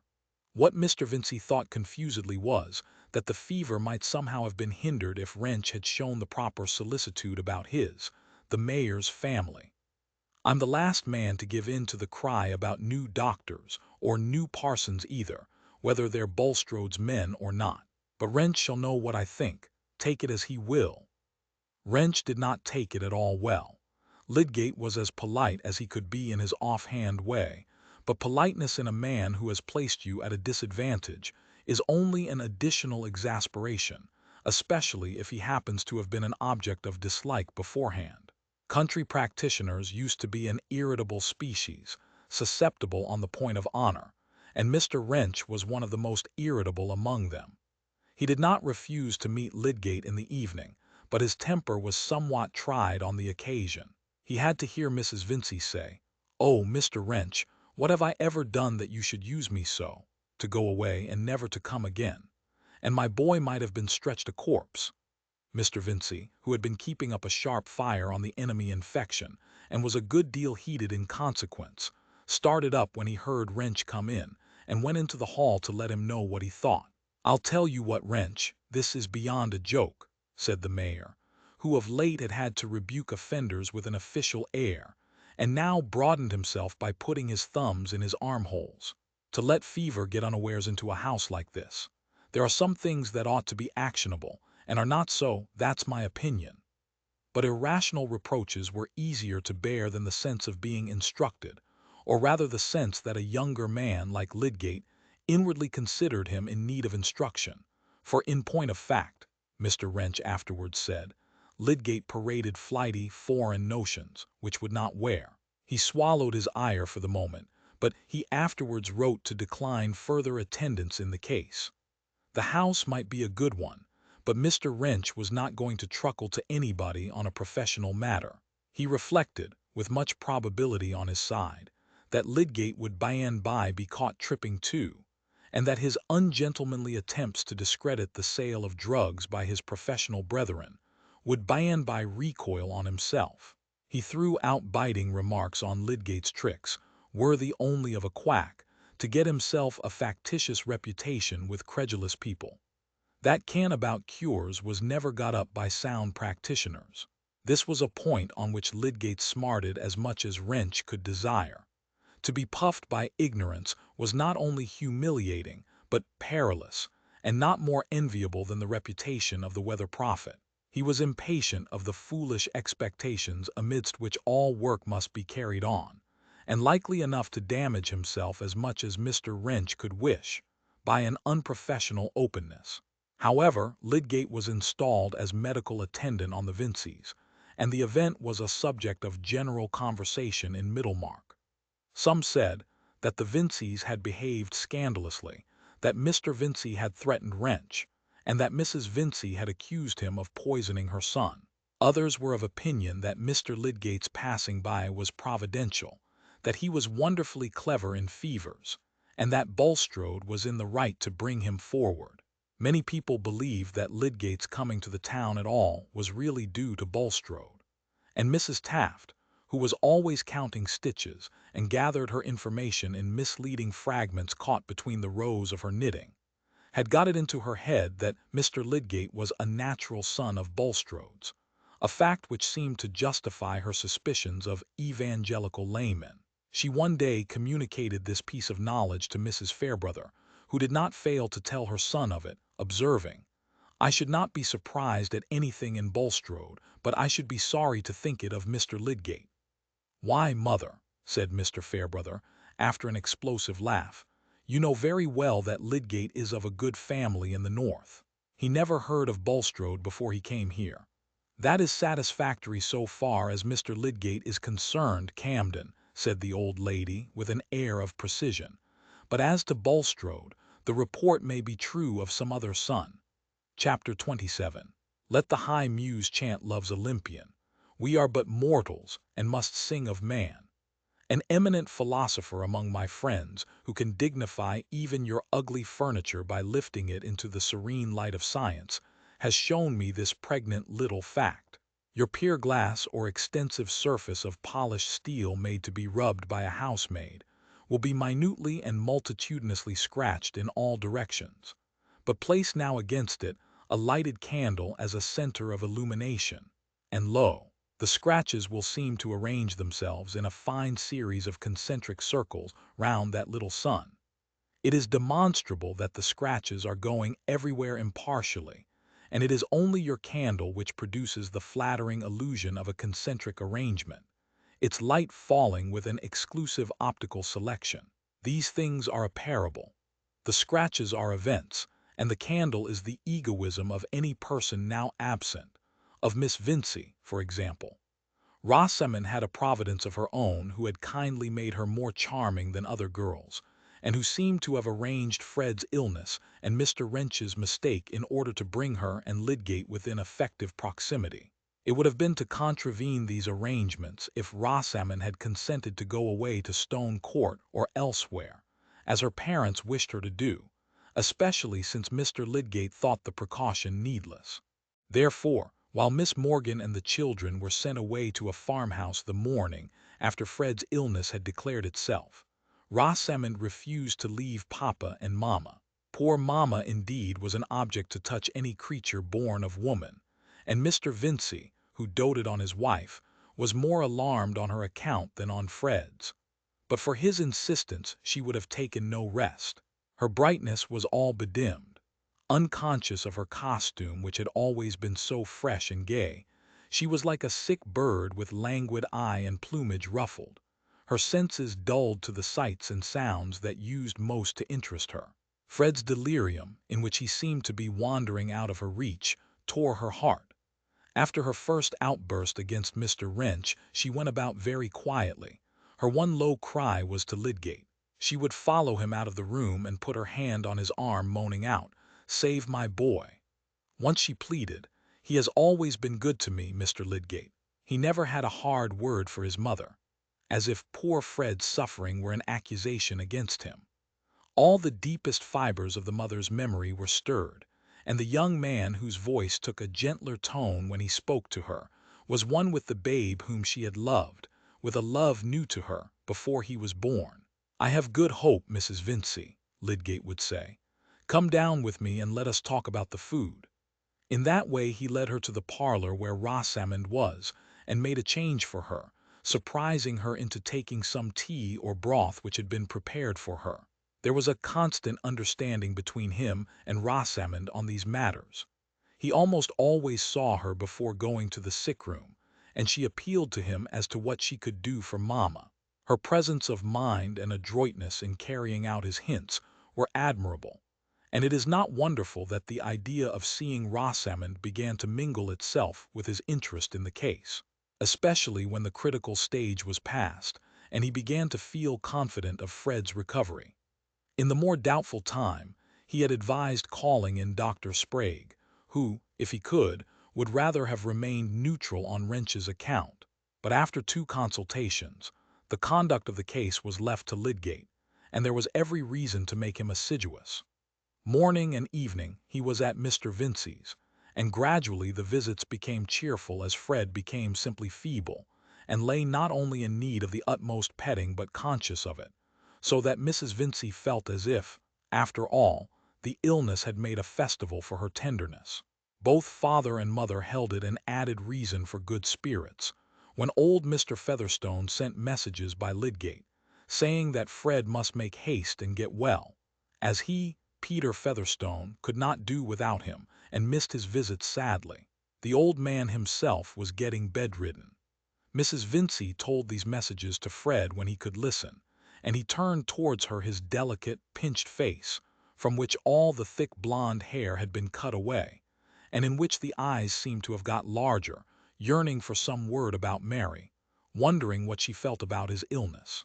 No word passed his lips, but to hear with eyes belongs to love's rare wit, and the mother in the fullness of her heart not only divined Fred's longing, but felt ready for any sacrifice in order to satisfy him. "If I can only see my boy strong again," she said in her loving folly, "and who knows, perhaps master of Stone Court, and he can marry anybody he likes then." "Not if they won't have me, mother," said Fred. The illness had made him childish, and tears came as he spoke. "Oh, take a bit of jelly, my dear," said Mrs. Vincey, secretly incredulous of any such refusal. She never left Fred's side when her husband was not in the house, and thus Rosamond was in the unusual position of being much alone. Lydgate, naturally, never thought of staying long with her, yet it seemed that the brief impersonal conversations they had together were creating that peculiar intimacy which consists in shyness. They were obliged to look at each other in speaking, and somehow the looking could not be carried through as the matter of course which it really was. Lydgate began to feel this sort of consciousness unpleasant, and one day looked down, or anywhere, like an ill-worked puppet. But this turned out badly. The next day Rosamond looked down, and the consequence was that when their eyes met again, both were more conscious than before. There was no help for this in science, and as Lydgate did not want to flirt, there seemed to be no help for it in folly. It was therefore a relief when neighbors no longer considered the house in quarantine, and when the chances of seeing Rosamond alone were very much reduced. But that intimacy of mutual embarrassment, in which each feels that the other is feeling something, having once existed, its effect is not to be done away with. Talk about the weather and other well-bred topics is apt to seem a hollow device, and behavior can hardly become easy unless it frankly recognizes a mutual fascination, which of course need not mean anything deep or serious.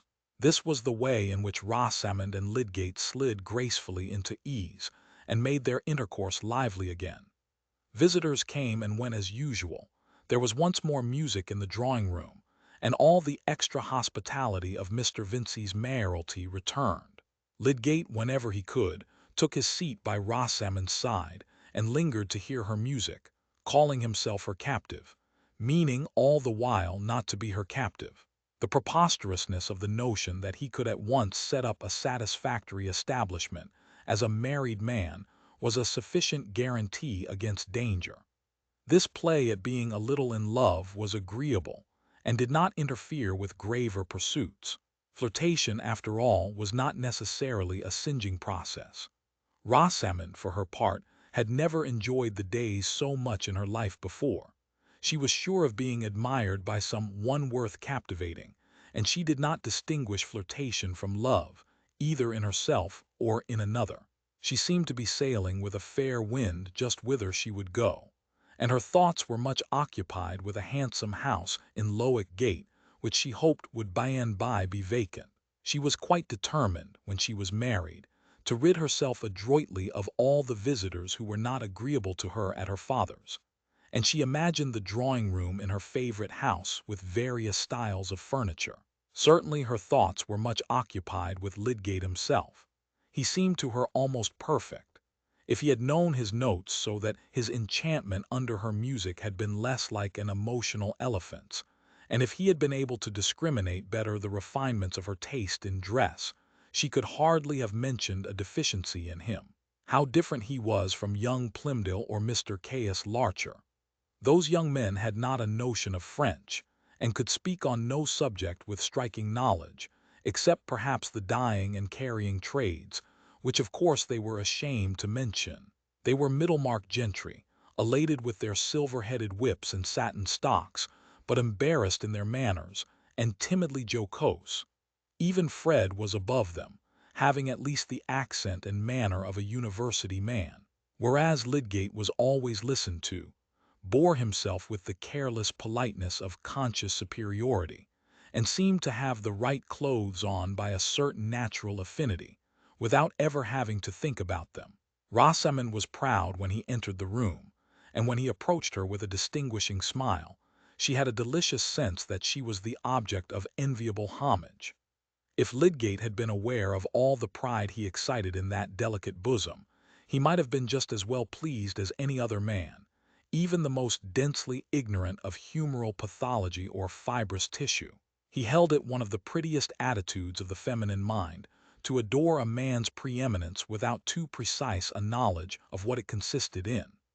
But Rosamond was not one of those helpless girls who betray themselves unawares, and whose behavior is awkwardly driven by their impulses, instead of being steered by wary grace and propriety.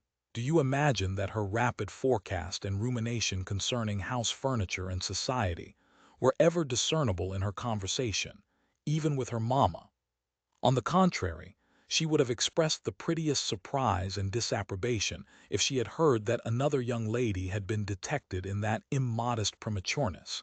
Indeed, would probably have disbelieved in its possibility, for Rosamond never showed any unbecoming knowledge, and was always that combination of correct sentiments, music, dancing, drawing, elegant note-writing, private album for extracted verse, and perfect blonde loveliness, which made the irresistible woman for the doomed man of that date think no unfair evil of her prey.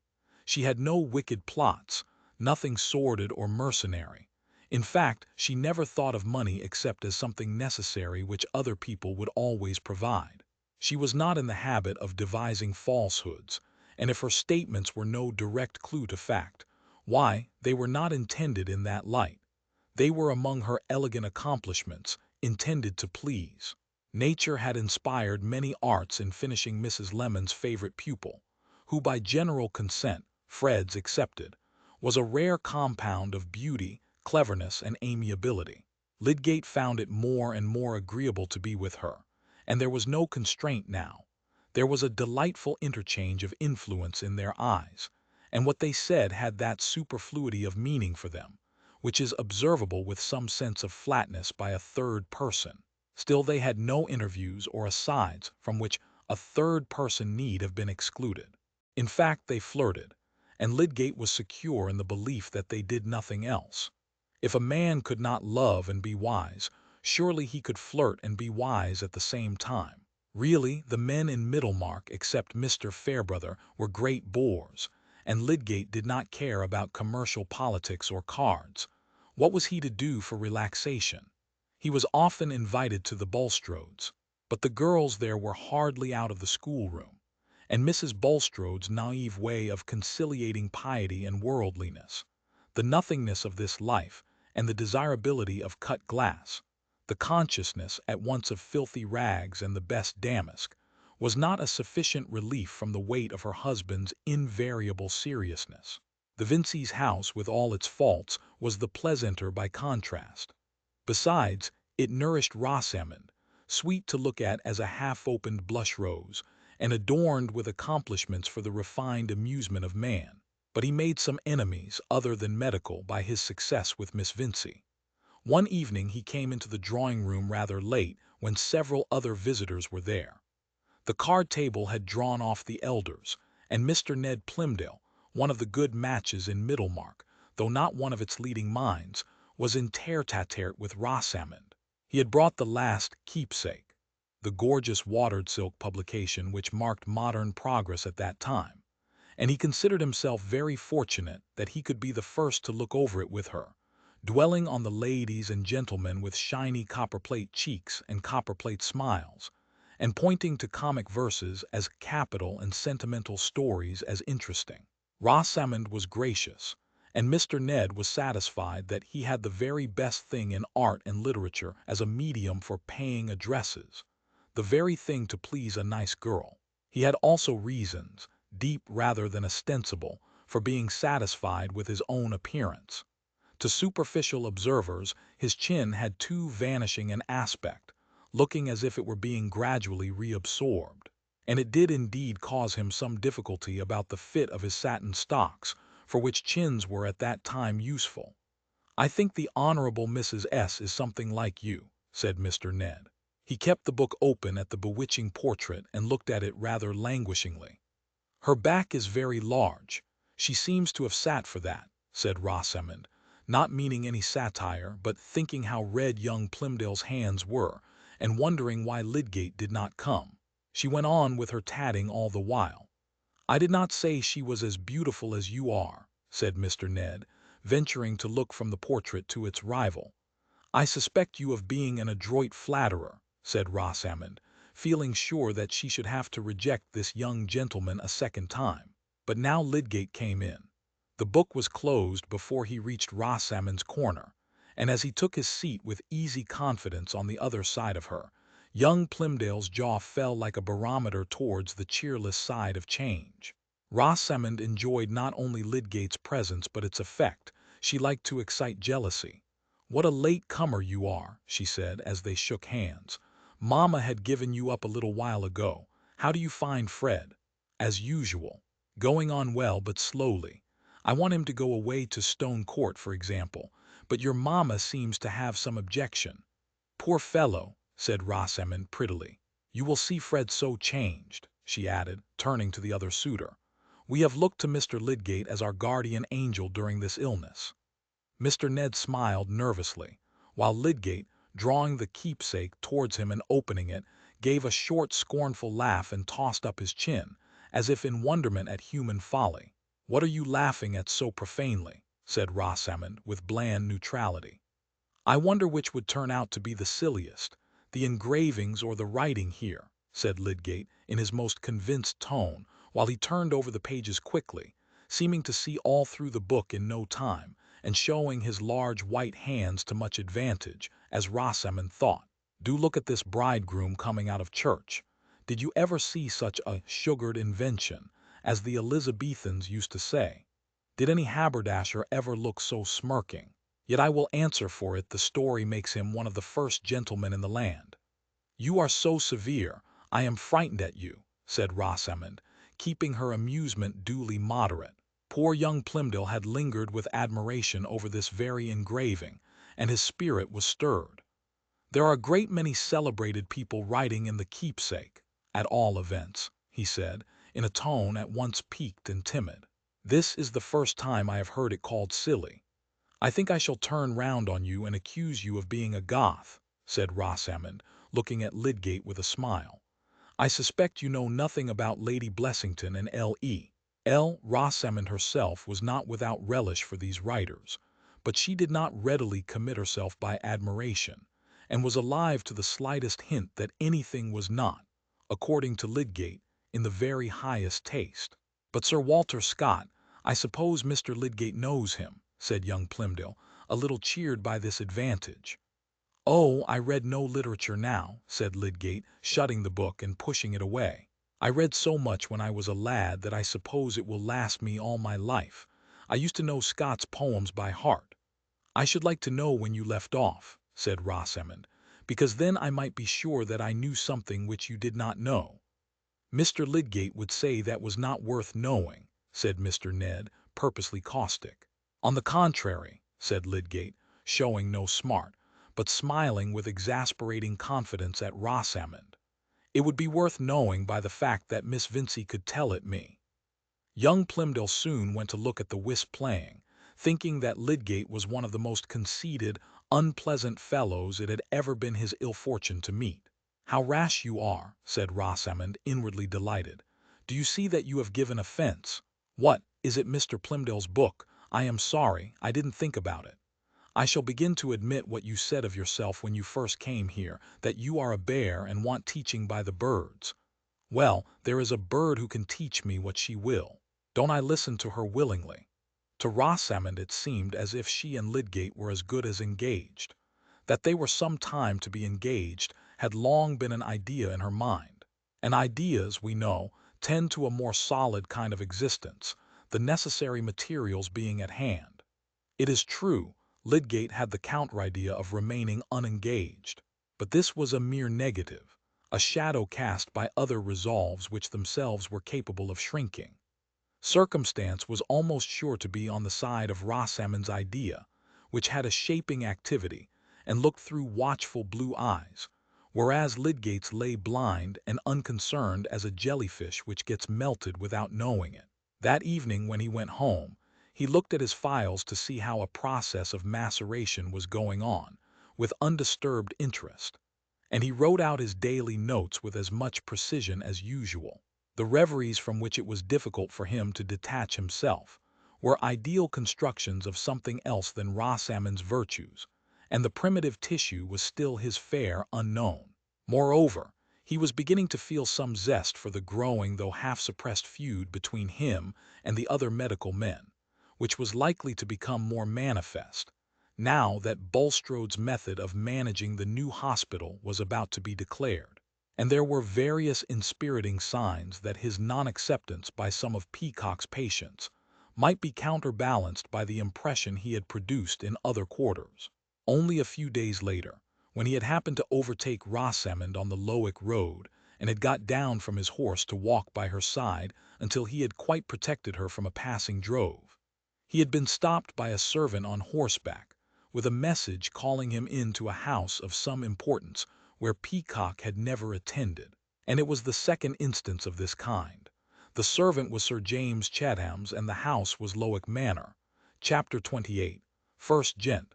All times are good to seek your wedded home, bringing a mutual delight. 2d Gent. Why, true.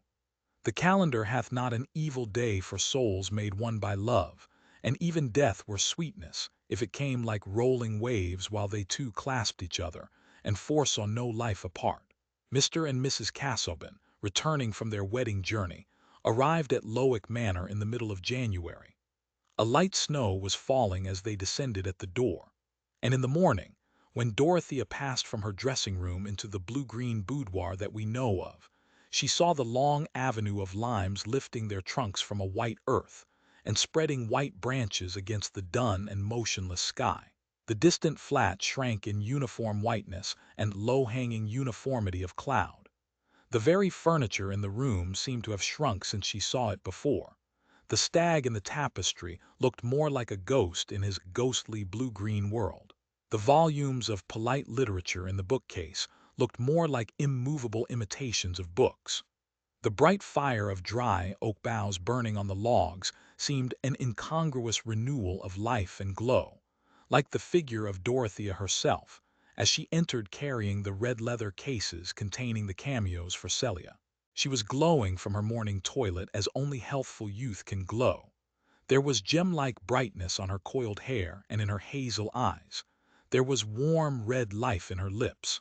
Her throat had a breathing whiteness above the differing white of the fur, which itself seemed to wind about her neck and cling down her blue-gray pelisse with a tenderness gathered from her own, a sentient commingled innocence which kept its loveliness against the crystalline purity of the outdoor snow. As she laid the cameo cases on the table in the bow window, she unconsciously kept her hands on them, immediately absorbed in looking out on the still, white enclosure which made her visible world. Mr. Casaubon, who had risen early complaining of palpitation, was in the library giving audience to his curate Mr. Tucker. By and by Celia would come in her quality of bridesmaid as well as sister, and through the next weeks there would be wedding visits received and given, all in continuance of that transitional life, understood to correspond with the excitement of bridal felicity, and keeping up the sense of busy ineffectiveness, as of a dream which the dreamer begins to suspect. The duties of her married life, contemplated as so great beforehand, seemed to be shrinking with the furniture and the white vapor-walled landscape. The clear heights where she expected to walk in full communion had become difficult to see even in her imagination. The delicious repose of the soul on a complete superior had been shaken into uneasy effort and alarmed with dim presentiment. When would the days begin of that active wifely devotion which was to strengthen her husband's life and exalt her own? Never perhaps as she had preconceived them, but somehow, still somehow, in this solemnly pledged union of her life, duty would present itself in some new form of inspiration and give a new meaning to wifely love. Meanwhile there was the snow and the low arch of dun vapor. There was the stifling oppression of that gentlewoman's world, where everything was done for her, and none asked for her aid, where the sense of connection with a manifold pregnant existence had to be kept up painfully as an inward vision, instead of coming from without in claims that would have shaped her energies. "What shall I do?" "Whatever you please, my dear." That had been her brief history since she had left off learning morning lessons and practicing silly rhythms on the hated piano. Marriage, which was to bring guidance into worthy and imperative occupation, had not yet freed her from the gentlewoman's oppressive liberty. It had not even filled her leisure with the ruminant joy of unchecked tenderness. Her blooming, full-pulsed youth stood there in a moral imprisonment which made itself one with the chill, colorless, narrowed landscape, with the shrunken furniture, the never-read books, and the ghostly stag in a pale, fantastic world that seemed to be vanishing from the daylight. In the first minutes, when Dorothea looked out, she felt nothing but the dreary oppression. Then came a keen remembrance, and turning away from the window, she walked round the room. The ideas and hopes which were living in her mind when she first saw this room nearly 3 months before were present now only as memories. She judged them as we judge transient and departed things. All existence seemed to beat with a lower pulse than her own, and her religious faith was a solitary cry, the struggle out of a nightmare in which every object was withering and shrinking away from her. Each remembered thing in the room was disenchanted, was deadened as an unlit transparency, till her wandering gaze came to the group of miniatures. And there, at last, she saw something which had gathered new breath and meaning. It was the miniature of Mr. Casaubon's Aunt Julia, who had made the unfortunate marriage of Will Ladislaw's grandmother. Dorothea could fancy that it was alive now, the delicate woman's face which yet had a headstrong look, a peculiarity difficult to interpret. Was it only her friends who thought her marriage unfortunate? Or did she herself find it out to be a mistake, and taste the salt bitterness of her tears in the merciful silence of the night? What breadths of experience Dorothea seemed to have passed over since she first looked at this miniature! She felt a new companionship with it, as if it had an ear for her and could see how she was looking at it. Here was a woman who had known some difficulty about marriage. Nay, the colors deepened, the lips and chin seemed to get larger, the hair and eyes seemed to be sending out light. The face was masculine and beamed on her with that full gaze which tells her on whom it falls that she is too interesting for the slightest movement of her eyelid to pass unnoticed and uninterpreted. The vivid presentation came like a pleasant glow to Dorothea. She felt herself smiling, and turning from the miniature sat down and looked up as if she were again talking to a figure in front of her. But the smile disappeared as she went on meditating, and at last she said aloud, "Oh, it was cruel to speak so. How sad, how dreadful." She rose quickly and went out of the room, hurrying along the corridor with the irresistible impulse to go and see her husband and inquire if she could do anything for him. Perhaps Mr. Tucker was gone and Mr. Casaubon was alone in the library. She felt as if all her morning's gloom would vanish if she could see her husband glad because of her presence. But when she reached the head of the dark oak there was Celia coming up, and below there was Mr. Brooke, exchanging welcomes and congratulations with Mr. Casaubon. "Dodo," said Celia, in her quiet staccato, then kissed her sister, whose arms encircled her, and said no more. I think they both cried a little in a furtive manner, while Dorothea ran downstairs to greet her uncle. "I need not ask how you are, my dear," said Mr. Brooke, after kissing her forehead. "Rome has agreed with you, I see. Happiness, frescoes, the antique, that sort of thing. Well, it's very pleasant to have you back again, and you understand all about art now, eh? But Casaubon is a little pale, I tell him. A little pale, you know. Studying hard in his holidays is carrying it rather too far. I overdid it at one time." Mr. Brooke still held Dorothea's hand, but had turned his face to Mr. Casaubon. "About topography, ruins, temples, I thought I had a clue, but I saw it would carry me too far and nothing might come of it. You may go any length in that sort of thing, and nothing may come of it, you know." Dorothea's eyes also were turned up to her husband's face with some anxiety at the idea that those who saw him afresh after absence might be aware of signs which she had not noticed. "Nothing to alarm you, my dear," said Mr. Brooke, observing her expression. "A little English beef and mutton will soon make a difference. It was all very well to look pale, sitting for the portrait of Aquinas, you know. We got your letter just in time. But Aquinas, now, he was a little too subtle, wasn't he? Does anybody read Aquinas?" "He is not indeed an author adapted to superficial minds," said Mr. Casaubon, meeting these timely questions with dignified patience. "You would like coffee in your own room, uncle," said Dorothea, coming to the rescue. "Yes, and you must go to Celia. She has great news to tell you, you know. I leave it all to her." The blue-green boudoir looked much more cheerful when Celia was seated there in a pelisse exactly like her sister's, surveying the cameos with a placid satisfaction, while the conversation passed on to other topics. "Do you think it nice to go to Rome on a wedding journey?" said Celia, with her ready, delicate blush which Dorothea was used to on the smallest occasions. "It would not suit all, not you, dear, for example," said Dorothea, quietly. "No one would ever know what she thought of a wedding journey to Rome. Mrs. Cadwallader says it is nonsense, people going a long journey when they are married.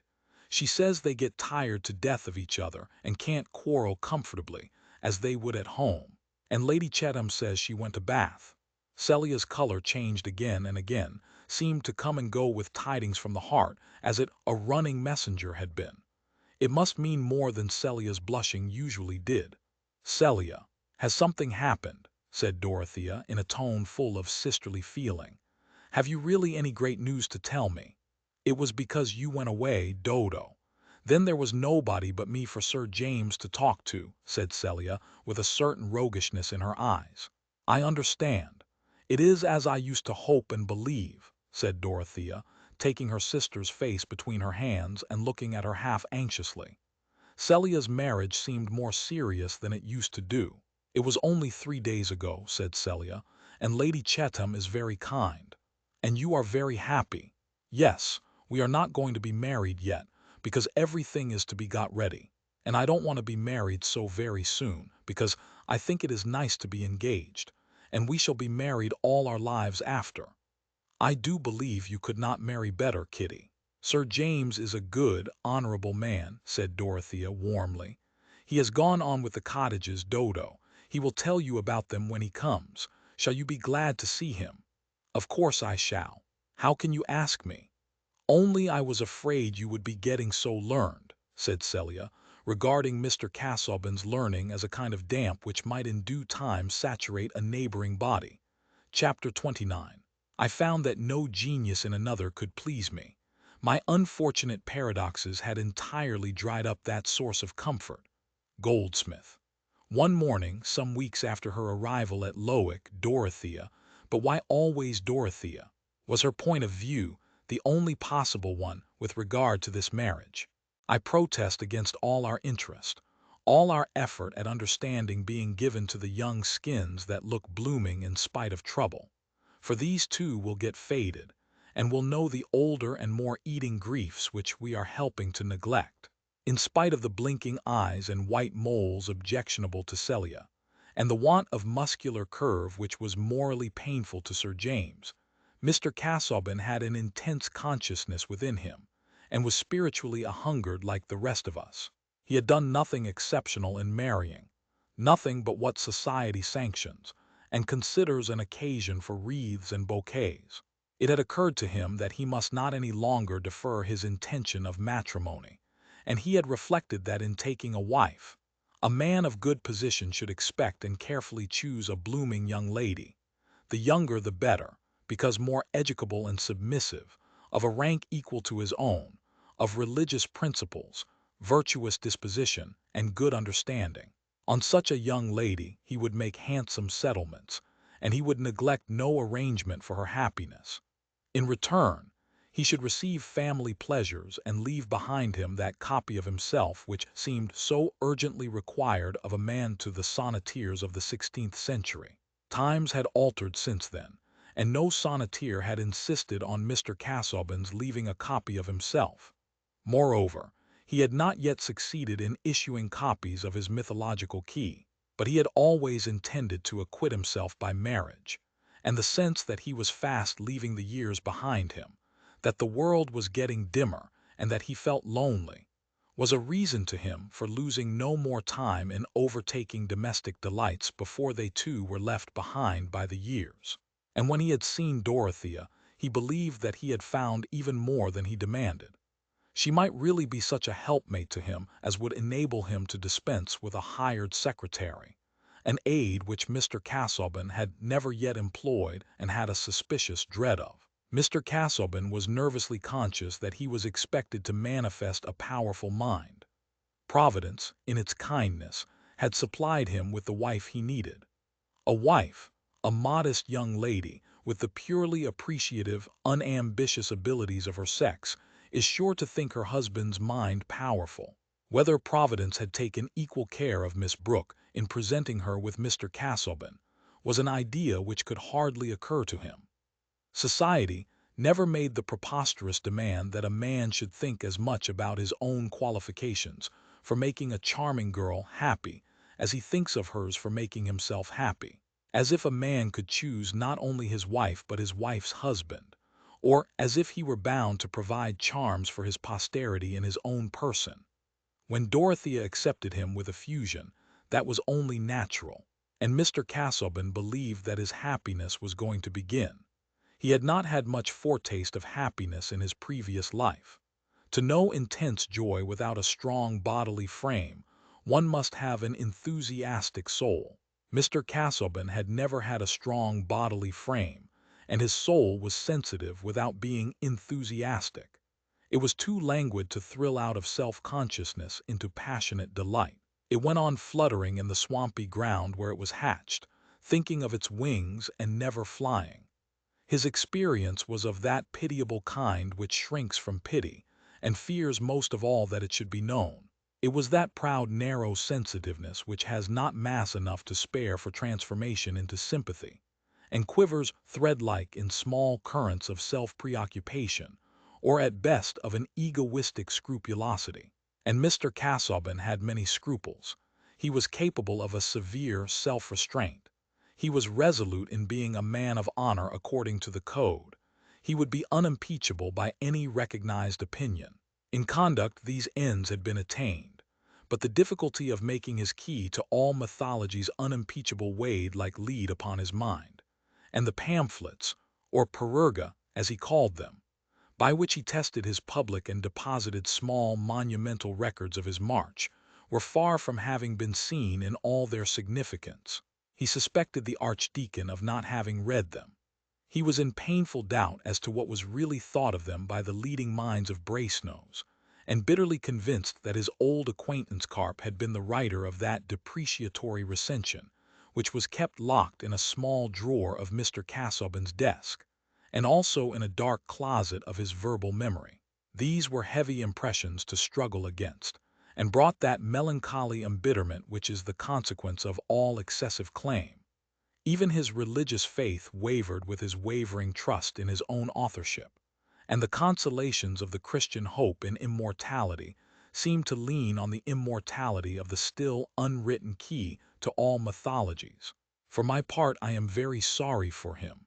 It is an uneasy lot at best, to be what we call highly taught and yet not to enjoy, to be present at this great spectacle of life, and never to be liberated from a small, hungry, shivering self, never to be fully possessed by the glory we behold, never to have our consciousness rapturously transformed into the vividness of a thought, the ardor of a passion, the energy of an action, but always to be scholarly and uninspired, ambitious and timid, scrupulous and dim-sighted.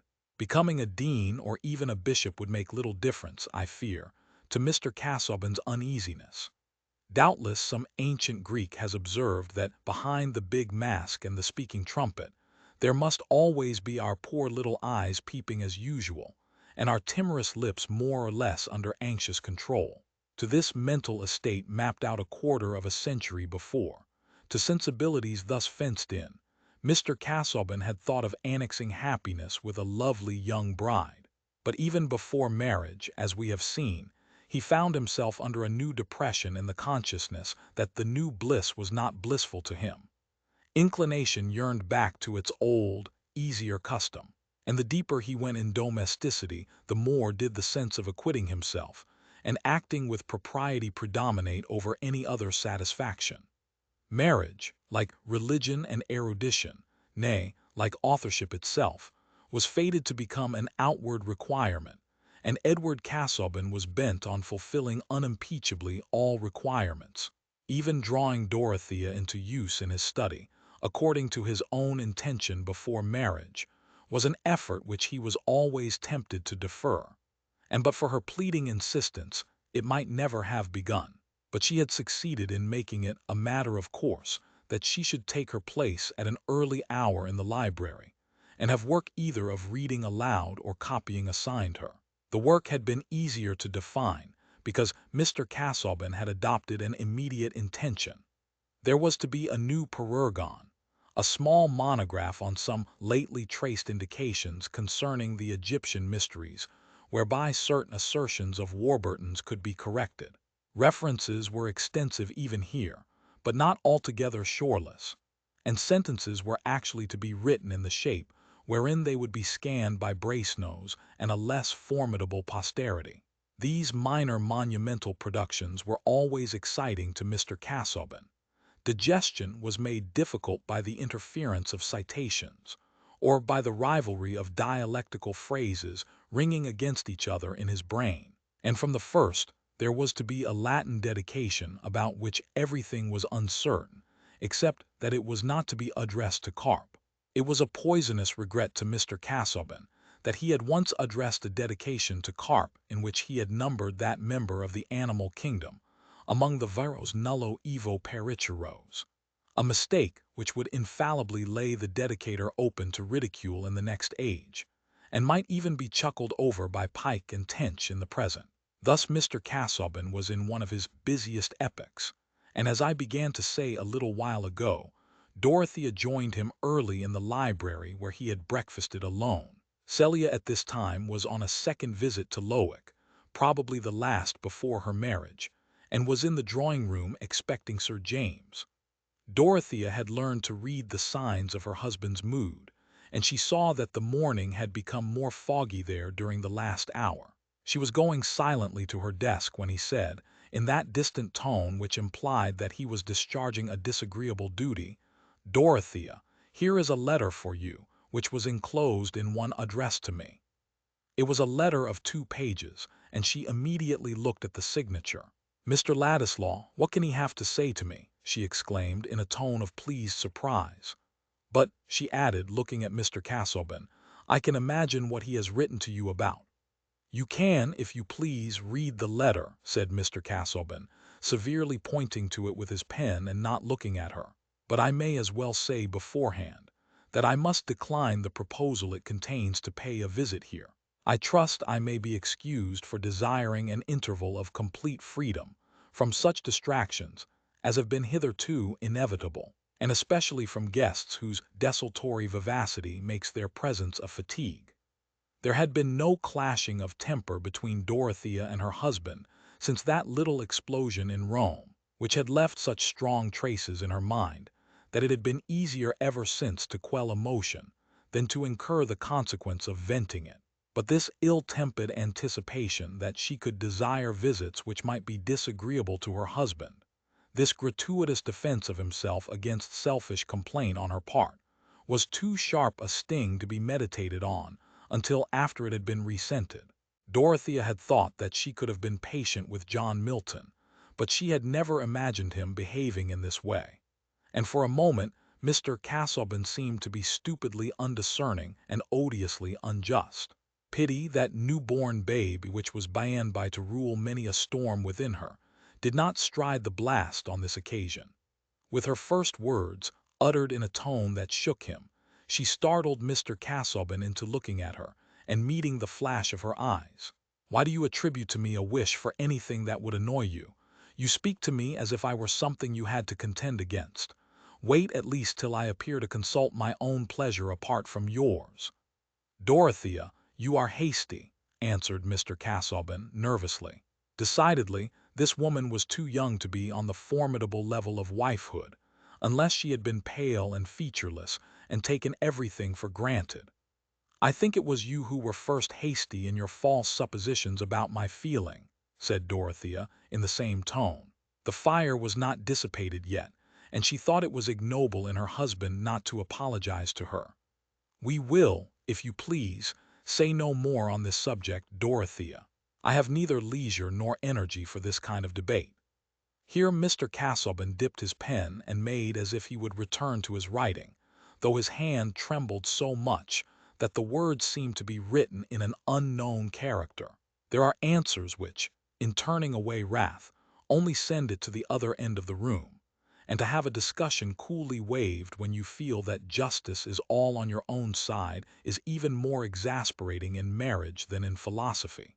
Dorothea left Ladislaw's 2 letters unread on her husband's writing table and went to her own place, the scorn and indignation within her rejecting the reading of these letters, just as we hurl away any trash towards which we seem to have been suspected of mean cupidity. She did not in the least divine the subtle sources of her husband's bad temper about these letters. She only knew that they had caused him to offend her. She began to work at once, and her hand did not tremble. On the contrary, in writing out the quotations which had been given to her the day before, she felt that she was forming her letters beautifully, and it seemed to her that she saw the construction of the Latin she was copying, and which she was beginning to understand, more clearly than usual. In her indignation there was a sense of superiority, but it went out for the present in firmness of stroke, and did not compress itself into an inward articulate voice pronouncing the once affable archangel a poor creature. There had been this apparent quiet for half an hour, and Dorothea had not looked away from her own table when she heard the loud bang of a book on the floor, and turning quickly saw Mr. Casaubon on the library steps clinging forward as if he were in some bodily distress. She started up and bounded towards him in an instant. He was evidently in great straits for breath. Jumping on a stool, she got close to his elbow and said with her whole soul melted into tender alarm, "Can you lean on me, dear?" He was still for 2 or 3 minutes, which seemed endless to her, unable to speak or move, gasping for breath. When at last he descended the 3 steps and fell backward in the large chair which Dorothea had drawn close to the foot of the ladder, he no longer gasped but seemed helpless and about to faint. Dorothea rang the bell violently, and presently Mr. Casaubon was helped to the couch. He did not faint and was gradually reviving when Sir James Chetwynd came in, having been met in the hall with the news that Mr. Casaubon had had a fit in the library. "Good God!" This is just what might have been expected, was his immediate thought. If his prophetic soul had been urged to particularize, it seemed to him that fits would have been the definite expression alighted upon. He asked his informant, the butler, whether the doctor had been sent for. The butler never knew his master to want the doctor before, but would it not be right to send for a physician? When Sir James entered the library, however, Mr. Casaubon could make some signs of his usual politeness, and Dorothea, who in the reaction from her first terror had been kneeling and sobbing by his side, now rose and herself proposed that someone should ride off for a medical man. "I recommend you to send for Lydgate," said Sir James. "My mother has called him in, and she has found him uncommonly clever. She has had a poor opinion of the physician since my father's death." Dorothea appealed to her husband, and he made a silent sign of approval. So Mr. Lydgate was sent for, and he came wonderfully soon, for the messenger, who was Sir James Chetham's man and knew Mr. Lydgate, met him leading his horse along the Lowick road and giving his arm to Miss Vincey. Celia in the drawing-room had known nothing of the trouble till Sir James told her of it. After Dorothea's account, he no longer considered the illness a fit, but still something of that nature. "Poor dear Dodo, how dreadful!" said Celia, feeling as much grieved as her own perfect happiness would allow. Her little hands were clasped, and enclosed by Sir James's as a bud is enfolded by a liberal calyx. "It is very shocking that Mr. Casaubon should be ill, but I never did like him, and I think he is not half fond enough of Dorothea, and he ought to be, for I am sure no one else would have had him. Do you think they would?" "I always thought it a horrible sacrifice of your sister," said Sir James. "Yes, but poor Dodo never did do what other people do, and I think she never will." "She is a noble creature," said the loyal-hearted Sir James. He had just had a fresh impression of this kind, as he had seen Dorothea stretching her tender arm under her husband's neck and looking at him with unspeakable sorrow. He did not know how much penitence there was in the sorrow. "Yes," said Celia, thinking it was very well for Sir James to say so, but he would not have been comfortable with Dodo. "Shall I go to her? Could I help her, do you think?" "I think it would be well for you just to go and see her before Lydgate comes," said Sir James, magnanimously. "Only don't stay long." While Celia was gone, he walked up and down remembering what he had originally felt about Dorothea's engagement, and feeling a revival of his disgust at Mr. Brooke's indifference. If Cadwallader, if everyone else had regarded the affair as he, Sir James, had done, the marriage might have been hindered. It was wicked to let a young girl blindly decide her fate in that way, without any effort to save her. Sir James had long ceased to have any regrets on his own account. His heart was satisfied with his engagement to Celia. But he had a chivalrous nature. Was not the disinterested service of woman among the ideal glories of old chivalry? His disregarded love had not turned to bitterness. Its death had made sweet odors, floating memories that clung with a consecrating effect to Dorothea. He could remain her brotherly friend, interpreting her actions with generous trustfulness. Chapter 30. Qui viut delas or hors de propos las. Pascal. Mr. Casaubon had no second attack of equal severity with the first, and in a few days began to recover his usual condition. But Lydgate seemed to think the case worth a great deal of attention. He not only used his stethoscope, which had not become a matter of course in practice at that time, but sat quietly by his patient and watched him. To Mr. Casaubon's questions about himself, he replied that the source of the illness was the common error of intellectual men, a too eager and monotonous application. The remedy was to be satisfied with moderate work, and to seek variety of relaxation. Mr. Brooke, who sat by on one occasion, suggested that Mr. Casaubon should go fishing, as Cadwallader did, and have a turning-room, make toys, table legs, and that kind of thing. "In short, you recommend me to anticipate the arrival of my second childhood," said poor Mr. Casaubon, with some bitterness. "These things," he added, looking at Lydgate, "would be to me such relaxation as toe-picking is to prisoners in a house of correction." "I confess," said Lydgate, smiling, "amusement is rather an unsatisfactory prescription." It is something like telling people to keep up their spirits. Perhaps I had better say that you must submit to be mildly bored rather than to go on working." "Yes, yes," said Mr. Brooke. "Get Dorothea to play backgammon with you in the evenings. And shuttlecock now. I don't know a finer game than shuttlecock for the daytime. I remember it all the fashion. To be sure, your eyes might not stand that, Casaubon. But you must unbend, you know. Why, you might take to some light study, conchology now. I always think that must be a light study. Or get Dorothea to read you light things, Smollett, Roderick Random, Humphrey Clinker. They are a little broad, but she may read anything now she's married, you know. I remember they made me laugh uncommonly. There's a droll bit about a postillion's breeches. We have no such humor now. I have gone through all these things, but they might be rather new to you." As new as eating thistles would have been an answer to represent Mr. Casaubon's feelings.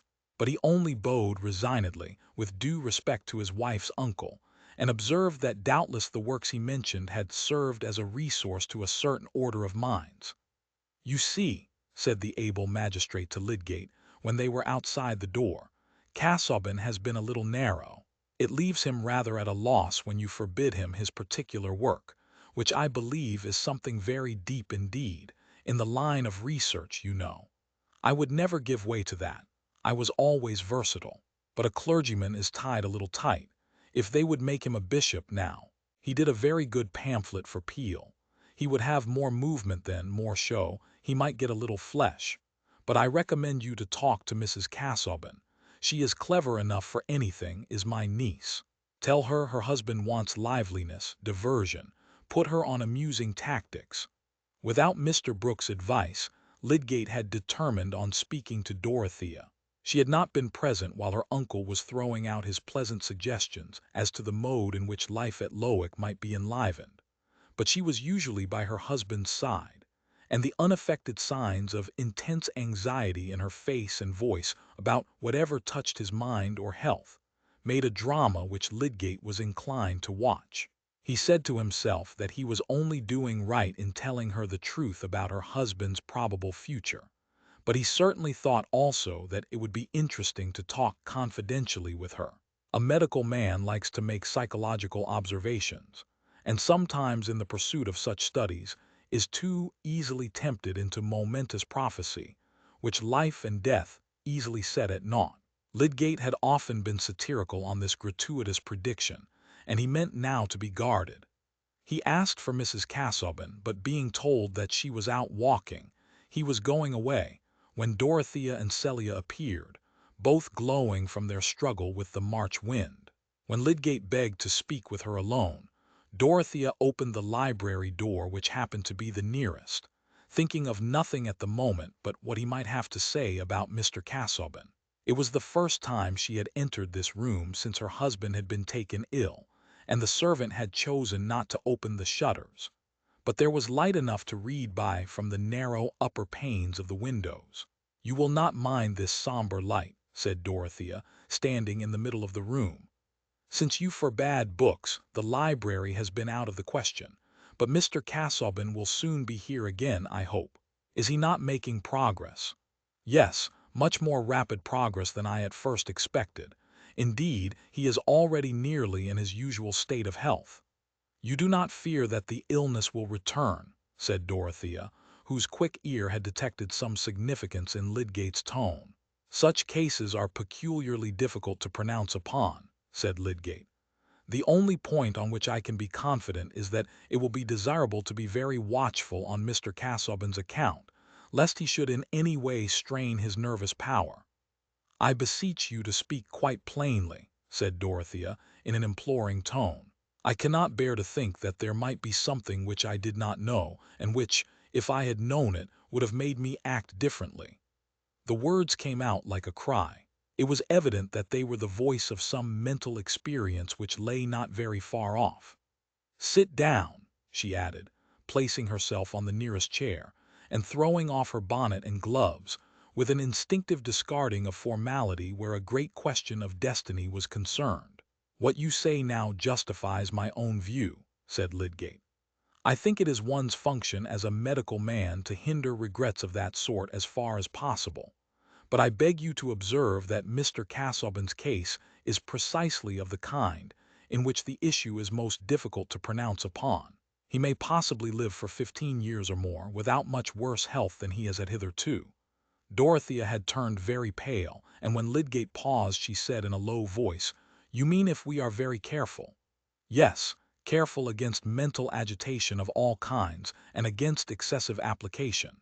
"He would be miserable if he had to give up his work," said Dorothea, with a quick prevision of that wretchedness.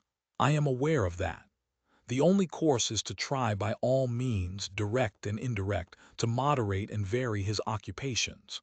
With a happy concurrence of circumstances, there is, as I said, no immediate danger from that affection of the heart, which I believe to have been the cause of his late attack. On the other hand, it is possible that the disease may develop itself more rapidly. It is one of those cases in which death is sometimes sudden. Nothing should be neglected which might be affected by such an issue." There was silence for a few moments, while Dorothea sat as if she had been turned to marble, though the life within her was so intense that her mind had never before swept in brief time over an equal range of scenes and motives. "Help me, pray," she said at last in the same low voice as before. "Tell me what I can do. What do you think of foreign travel? You have been lately in Rome, I think." The memories which made this resource utterly hopeless were a new current that shook Dorothea out of her pallid immobility. "Oh, that would not do, that would be worse than anything," she said with a more childlike despondency, while the tears rolled down. "Nothing will be of any use that he does not enjoy." "I wish that I could have spared you this pain," said Lydgate, deeply touched, yet wondering about her marriage. Women, just like Dorothea, had not entered into his traditions. "It was right of you to tell me. I thank you for telling me the truth. I wish you to understand that I shall not say anything to enlighten Mr. Casaubon himself. I think it desirable for him to know nothing more than that he must not overwork himself, and must observe certain rules. Anxiety of any kind would be precisely the most unfavorable condition for him." Lydgate rose, and Dorothea mechanically rose at the same time, unclasping her cloak and throwing it off as if it stifled her. He was bowing and quitting her when an impulse which if she had been alone would have turned into a prayer, made her say with a sob in her voice, "Oh, you are a wise man, are you not? You know all about life and death. Advise me. Think what I can do. He has been laboring all his life and looking forward. He minds about nothing else. And I mind about nothing else." For years after Lydgate remembered the impression produced in him by this involuntary appeal, this cry from soul to soul, without other consciousness than their moving with kindred natures in the same embroiled medium, the same troublous fitfully illuminated life. But what could he say now except that he should see Mr. Casaubon again tomorrow? When he was gone, Dorothea's tears gushed forth and relieved her stifling oppression.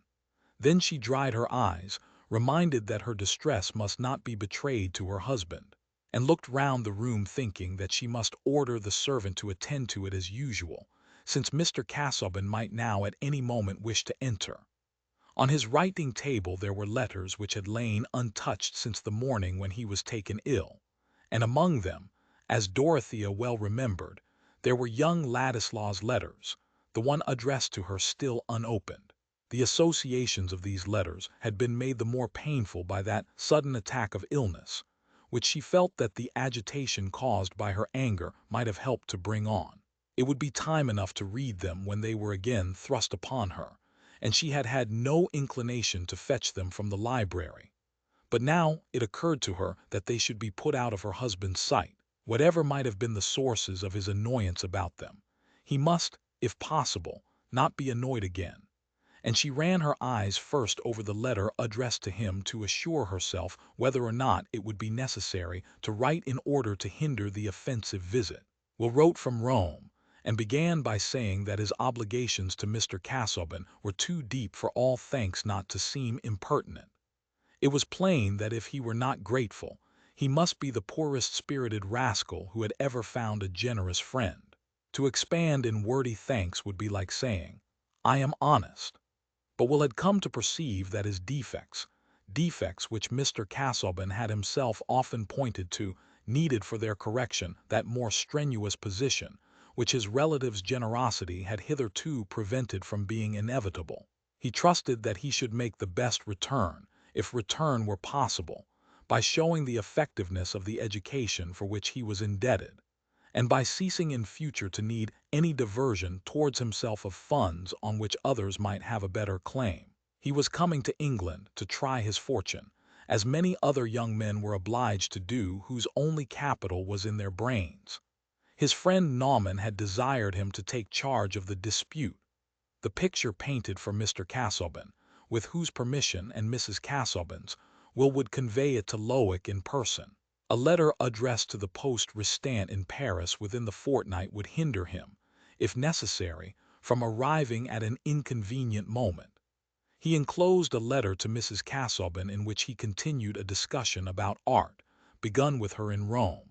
Opening her own letter, Dorothea saw that it was a lively continuation of his remonstrance with her fanatical sympathy, and her want of sturdy neutral delight in things as they were, an outpouring of his young vivacity, which it was impossible to read just now. She had immediately to consider what was to be done about the other letter. There was still time perhaps to prevent Will from coming to Lowick. Dorothea ended by giving the letter to her uncle, who was still in the house, and begging him to let Will know that Mr. Casaubon had been ill, and that his health would not allow the reception of any visitors. No one more ready than Mr. Brooke to write a letter. His only difficulty was to write a short one, and his ideas in this case expanded over the 3 large pages and the inward foldings. He had simply said to Dorothea, "To be sure, I will write, my dear. He's a very clever young fellow, this young Ladislaw. I dare say will be a rising young man. It's a good letter, marks his sense of things, you know. However, I will tell him about Casaubon." But the end of Mr. Brooke's pen was a thinking organ, evolving sentences, especially of a benevolent kind, before the rest of his mind could well overtake them.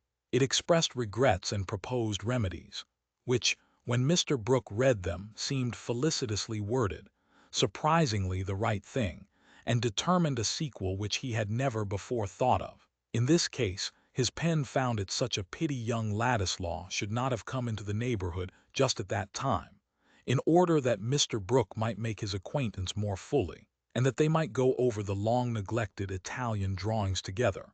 It also felt such an interest in a young man who was starting in life with a stock of ideas, that by the end of the 2nd page it had persuaded Mr. Brooke to invite young Ladislaw, since he could not be received at Lowick, to come to Tipton Grange. Why not? They could find a great many things to do together, and this was a period of peculiar growth. The political horizon was expanding, and in short, Mr. Brooke's pen went off into a little speech which it had lately reported for that imperfectly edited organ, the Middlemarch Pioneer. While Mr. Brooke was sealing this letter, he felt elated with an influx of dim projects.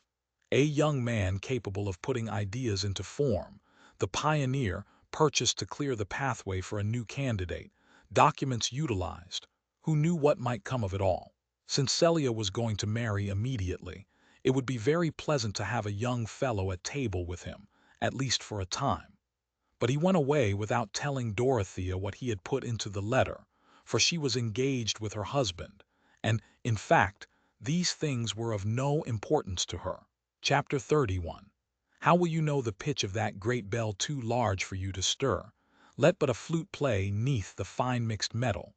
Listen close till the right note flows forth, a silvery rill. Then shall the huge bell tremble. Then the mass with myriad waves concurrent shall respond in low, soft unison. Lydgate that evening spoke to Miss Vincey of Mrs. Casaubon, and laid some emphasis on the strong feeling she appeared to have for that formal, studious man 30 years older than herself. "Of course she is devoted to her husband," said Rosamond, implying a notion of necessary sequence, which the scientific man regarded as the prettiest possible for a woman. But she was thinking at the same time that it was not so very melancholy to be mistress of Lowick Manor with a husband likely to die soon. "Do you think her very handsome?" "She certainly is handsome, but I have not thought about it," said Lydgate. "I suppose it would be unprofessional," said Rosamond, dimpling. "But how your practice is spreading! You were called in before to the Chathams, I think, and now the Casaubons." "Yes," said Lydgate in a tone of compulsory admission, "but I don't really like attending such people so well as the poor. The cases are more monotonous, and one has to go through more fuss and listen more deferentially to nonsense."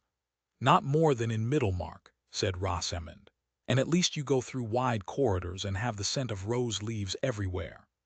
"That is true, Mademoiselle de Montmorency," said Lydgate, just bending his head to the table and lifting with his fourth finger her delicate handkerchief which lay at the mouth of her reticule, as if to enjoy its scent, while he looked at her with a smile. But this agreeable holiday freedom with which Lydgate hovered about the flower of Middlemarch could not continue indefinitely. It was not more possible to find social isolation in that town than elsewhere, and two people persistently flirting could by no means escape from the various entanglements, weights, blows, clashings, motions, by which things severally go on. Whatever Miss Vincey did must be remarked, and she was perhaps the more conspicuous to admirers and critics because just now Mrs. Vincey, after some struggle, had gone with Fred to stay a little while at Stone Court, there being no other way of at once gratifying old Featherstone and keeping watch against Mary Garth, who appeared a less tolerable daughter-in-law in proportion as Fred's illness disappeared.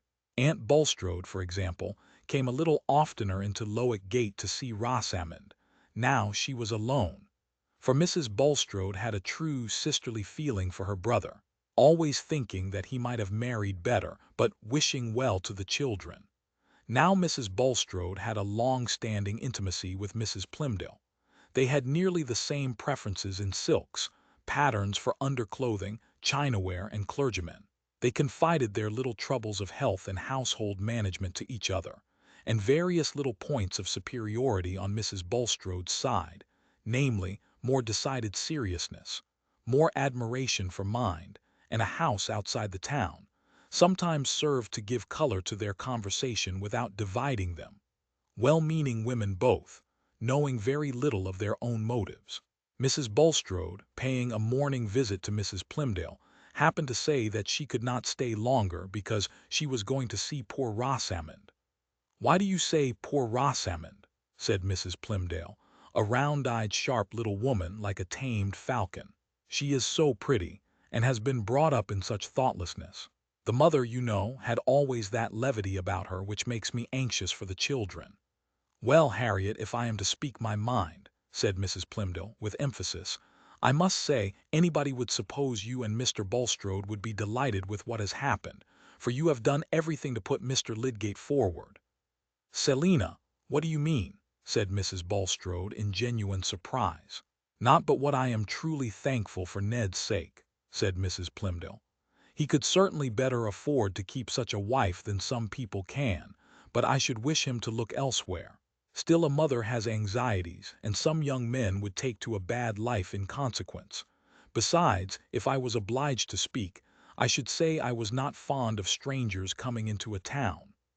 "I don't know, Selina," said Mrs. Bulstrode, with a little emphasis in her turn. "Mr. Bulstrode was a stranger here at one time. Abraham and Moses were strangers in the land, and we are told to entertain strangers, and especially," she added, after a slight pause, "when they are unexceptionable. I was not speaking in a religious sense, Harriet. I spoke as a mother. Selina, I am sure you have never heard me say anything against a niece of mine marrying your son." "Oh, it is pride in Miss Vincey. I am sure it is nothing else," said Mrs. Plymdale, who had never before given all her confidence to Harriet on this subject. "No young man in Middlemarch was good enough for her. I have heard her mother say as much. That is not a Christian spirit, I think. But now, from all I hear, she has found a man as proud as herself." "You don't mean that there is anything between Rosamond and Mr. Lydgate?" said Mrs. Bulstrode, rather mortified at finding out her own ignorance. "Is it possible you don't know, Harriet?" "Oh, I go about so little, and I am not fond of gossip. I really never hear any. You see so many people that I don't see. Your circle is rather different from ours. Well, but your own niece and Mr. Bulstrode's great favorite, and yours too, I am sure, Harriet. I thought, at one time, you meant him for Kate when she is a little older." "I don't believe there can be anything serious at present," said Mrs. Bulstrode. "My brother would certainly have told me." "Well, people have different ways, but I understand that nobody can see Miss Vincey and Mr. Lydgate together without taking them to be engaged. However, it is not my business. Shall I put up the pattern of mittens?" After this, Mrs. Bulstrode drove to her niece with a mind newly weighted. She was herself handsomely dressed, but she noticed with a little more regret than usual that Rosamond, who was just come in and met her in walking dress, was almost as expensively equipped. Mrs. Bulstrode was a feminine smaller edition of her brother, and had none of her husband's low-toned pallor. She had a good honest glance and used no circumlocution. "You are alone, I see, my dear," she said, as they entered the drawing-room together, looking round gravely. Rosamond felt sure that her aunt had something particular to say, and they sat down near each other. Nevertheless, the quilling inside Rosamond's bonnet was so charming that it was impossible not to desire the same kind of thing for Kate, and Mrs. Bulstrode's eyes, which were rather fine, rolled round that ample quilled circuit, while she spoke. "I have just heard something about you that has surprised me very much, Rosamond." "What is that, aunt?"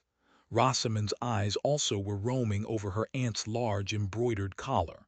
"I can hardly believe it, that you should be engaged without my knowing it, without your father's telling me."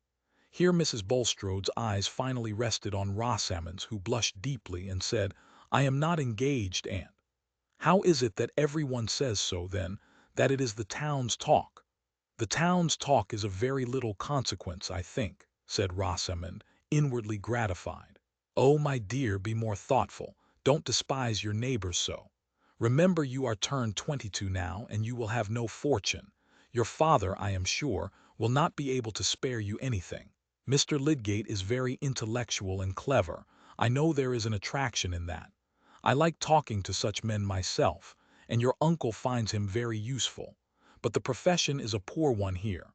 To be sure, this life is not everything, but it is seldom a medical man has true religious views.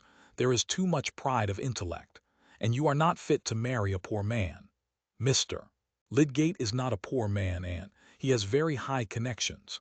He told me himself he was poor. That is because he is used to people who have a high style of living. My dear Rosamond, you must not think of living in high style." Rosamond looked down and played with her reticule. She was not a fiery young lady and had no sharp answers, but she meant to live as she pleased. "Then it is really true," said Mrs. Bulstrode, looking very earnestly at her niece. "You are thinking of Mr. Lydgate. There is some understanding between you, though your father doesn't know. Be open, my dear Rosamond. Mr. Lydgate has really made you an offer." Poor Rosamond's feelings were very unpleasant. She had been quite easy as to Lydgate's feeling and intention, but now when her aunt put this question, she did not like being unable to say yes. Her pride was hurt, but her habitual control of manner helped her. "Pray excuse me, aunt. I would rather not speak on the subject." "You would not give your heart to a man without a decided prospect, I trust, my dear. And think of the 2 excellent offers I know of that you have refused, and one still within your reach, if you will not throw it away. I knew a very great beauty who married badly at last by doing so. Mr. Ned Plymdale is a nice young man, some might think good-looking, and an only son, and a large business of that kind is better than a profession. Not that marrying is everything. I would have you seek first the kingdom of God, but a girl should keep her heart within her own power. I should never give it to Mr. Ned Plymdale if it were. I have already refused him. If I loved, I should love at once and without change," said Rosamond, with a great sense of being a romantic heroine and playing the part prettily. "I see how it is, my dear," said Mrs. Bulstrode in a melancholy voice, rising to go. "You have allowed your affections to be engaged without return."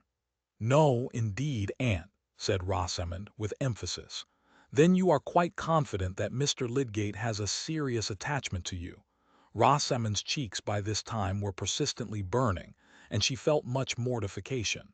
She chose to be silent, and her aunt went away all the more convinced. Mr. Bulstrode in things worldly and indifferent was disposed to do what his wife bade him, and she now, without telling her reasons, desired him on the next opportunity to find out in conversation with Mr. Lydgate whether he had any intention of marrying soon. The result was a decided negative. Mr. Bulstrode, on being cross-questioned, showed that Lydgate had spoken as no man would who had any attachment that could issue in matrimony. Mrs. Bulstrode now felt that she had a serious duty before her, and she soon managed to arrange a tete-a-tete with Lydgate, in which she passed from inquiries about Fred Vincey's health and expressions of her sincere anxiety for her brother's large family, to general remarks on the dangers which lay before young people with regard to their settlement in life. Young men were often wild and disappointing, making little return for the money spent on them, and a girl was exposed to many circumstances which might interfere with her prospects, especially when she has great attractions and her parents see much company, said Mrs. Bulstrode. Gentlemen pay her attention and engross her all to themselves, for the mere pleasure of the moment, and that drives off others. I think it is a heavy responsibility, Mr. Lydgate, to interfere with the prospects of any girl. Here Mrs. Bulstrode fixed her eyes on him, with an unmistakable purpose of warning, if not of rebuke. Clearly, said Lydgate, looking at her, perhaps even staring a little in return. On the other hand, a man must be a great coxcomb to go about with a notion that he must not pay attention to a young lady lest she should fall in love with him, or lest others should think she must. Oh, Mr. Lydgate, you know well what your advantages are. You know that our young men here cannot cope with you. Where you frequent a house, it may militate very much against a girl's making a desirable settlement in life, and prevent her from accepting offers even if they are made. Lydgate was less flattered by his advantage over the Middlemarch Orlandos than he was annoyed by the perception of Mrs. Bulstrode's meaning. She felt that she had spoken as impressively as it was necessary to do, and that, in using the superior word militate, she had thrown a noble drapery over a mass of particulars which were still evident enough. Lydgate was fuming a little, pushed his hair back with one hand, felt curiously in his waistcoat pocket with the other, and then stooped to beckon the tiny black spaniel, which had the insight to decline his hollow caresses. It would not have been decent to go away, because he had been dining with other guests, and had just taken tea. But Mrs. Bulstrode, having no doubt that she had been understood, turned the conversation. Solomon's Proverbs, I think, have omitted to say, that as the sore palate findeth grit, so an uneasy consciousness heareth innuendos.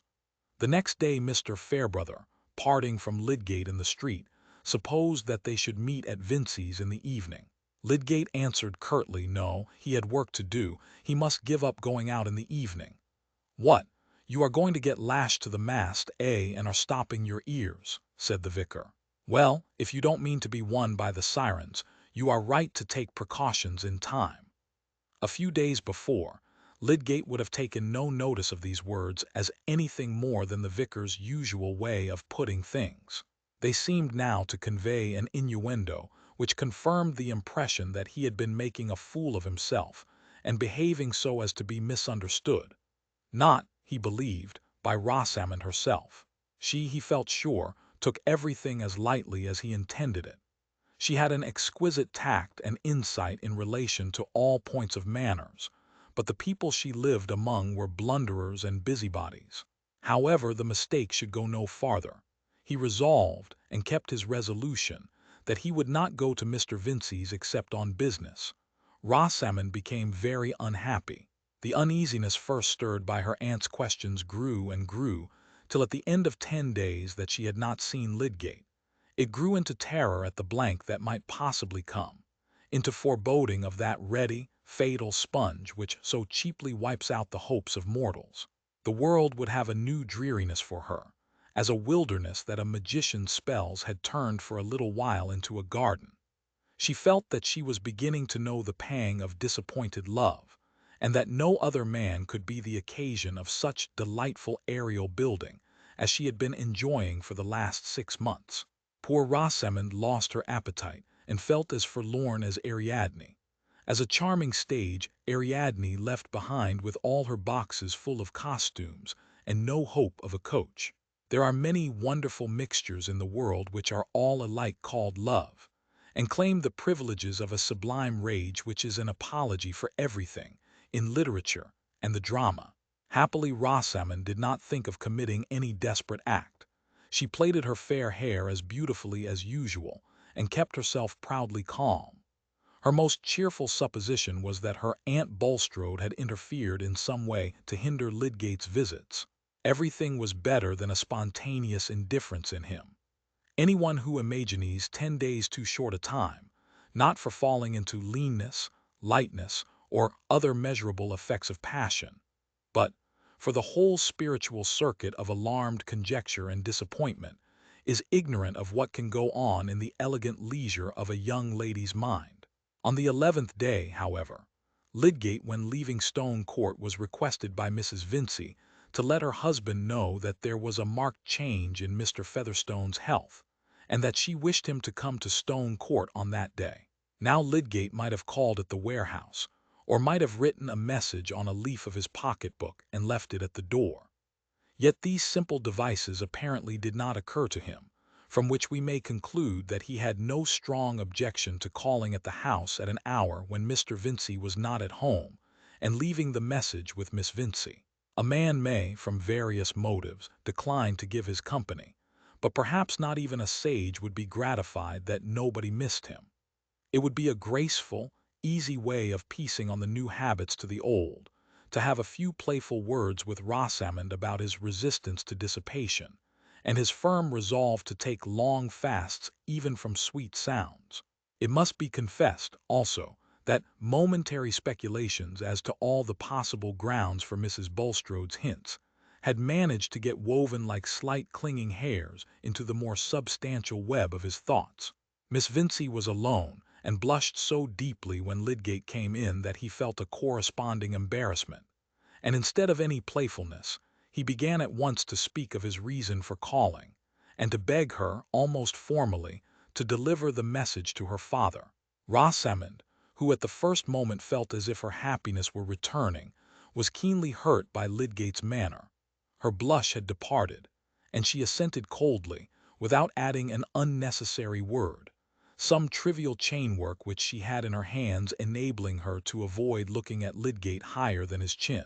In all failures, the beginning is certainly the half of the whole. After sitting 2 long moments while he moved his whip and could say nothing, Lydgate rose to go, and Rosamond, made nervous by her struggle between mortification and the wish not to betray it, dropped her chain as if startled, and rose too, mechanically. Lydgate instantaneously stooped to pick up the chain.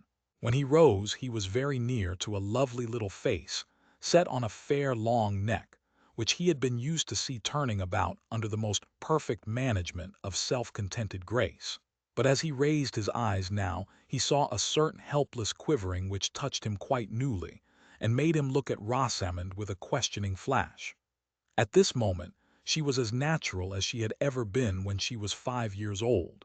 She felt that her tears had risen, and it was no use to try to do anything else than let them stay like water on a blue flower, or let them fall over her cheeks, even as they would. That moment of naturalness was the crystallizing feather touch. It shook flirtation into love. Remember that the ambitious man who was looking at those forget-me-nots under the water was very warm-hearted and rash. He did not know where the chain went. An idea had thrilled through the recesses within him which had a miraculous effect in raising the power of passionate love lying buried there in no sealed sepulchre, but under the lightest, easily pierced mold. His words were quite abrupt and awkward, but the tone made them sound like an ardent, appealing avowal. "What is the matter? You are distressed. Tell me, pray." Rosamond had never been spoken to in such tones before. I am not sure that she knew what the words were, but she looked at Lydgate and the tears fell over her cheeks.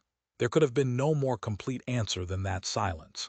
And Lydgate, forgetting everything else, completely mastered by the outrush of tenderness at the sudden belief that this sweet young creature depended on him for her joy, actually put his arms round her, folding her gently and protectingly. He was used to being gentle with the weak and suffering, and kissed each of the two large tears. This was a strange way of arriving at an understanding, but it was a short way. Rosamond was not angry, but she moved backward a little in timid happiness, and Lydgate could now sit near her and speak less incompletely. Rosamond had to make her little confession, and he poured out words of gratitude and tenderness with impulsive lavishment. In half an hour he left the house an engaged man, whose soul was not his own, but the woman's to whom he had bound himself. He came again in the evening to speak with Mr. Vincey, who, just returned from Stone Court, was feeling sure that it would not be long before he heard of Mr. Featherstone's demise. The felicitous word demise, which had seasonably occurred to him, had raised his spirits even above their usual evening pitch. The right word is always a power, and communicates its definiteness to our action. Considered as a demise, old Featherstone's death assumed a merely legal aspect, so that Mr. Vincey could tap his snuff-box over it and be jovial, without even an intermittent affectation of solemnity. And Mr. Vincey hated both solemnity and affectation. Who was ever awe-struck about a testator, or sang a hymn on the title to real property? Mr. Vincey was inclined to take a jovial view of all things that evening. He even observed to Lydgate that Fred had got the family constitution after all, and would soon be as fine a fellow as ever again. And when his approbation of Rosamond's engagement was asked for, he gave it with astonishing facility, passing at once to general remarks on the desirableness of matrimony for young men and maidens, and apparently deducing from the whole the appropriateness of a little more punch. Chapter 32. They'll take suggestion as a cat laps milk. Shakespeare, Tempest.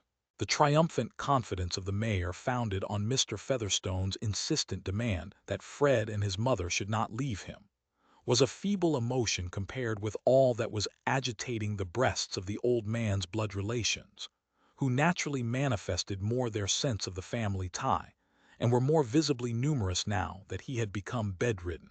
Naturally, for when poor Peter had occupied his armchair in the wainscoted parlor, no assiduous beetles for whom the cook prepares boiling water could have been less welcome on a hearth which they had reasons for preferring, than those persons whose Featherstone blood was ill-nourished, not from penuriousness on their part, but from poverty.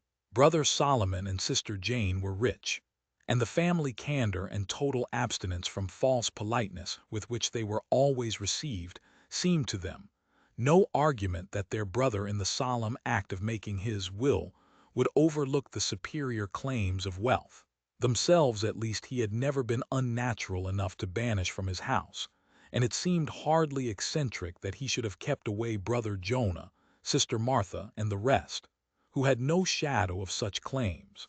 They knew Peter's maxim, that money was a good egg and should be laid in a warm nest. But Brother Jonah, Sister Martha, and all the needy exiles held a different point of view. Probabilities are as various as the faces to be seen at will in fretwork or paper hangings. Every form is there, from Jupiter to Judy, if you only look with creative inclination. To the poorer and least favored, it seemed likely that since Peter had done nothing for them in his life, he would remember them at the last.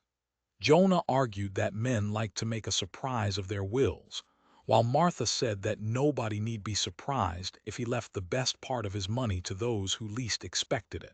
Also, it was not to be thought but that an own brother lying there, with dropsy in his legs, must come to feel that blood was thicker than water, and if he didn't alter his will, he might have money by him.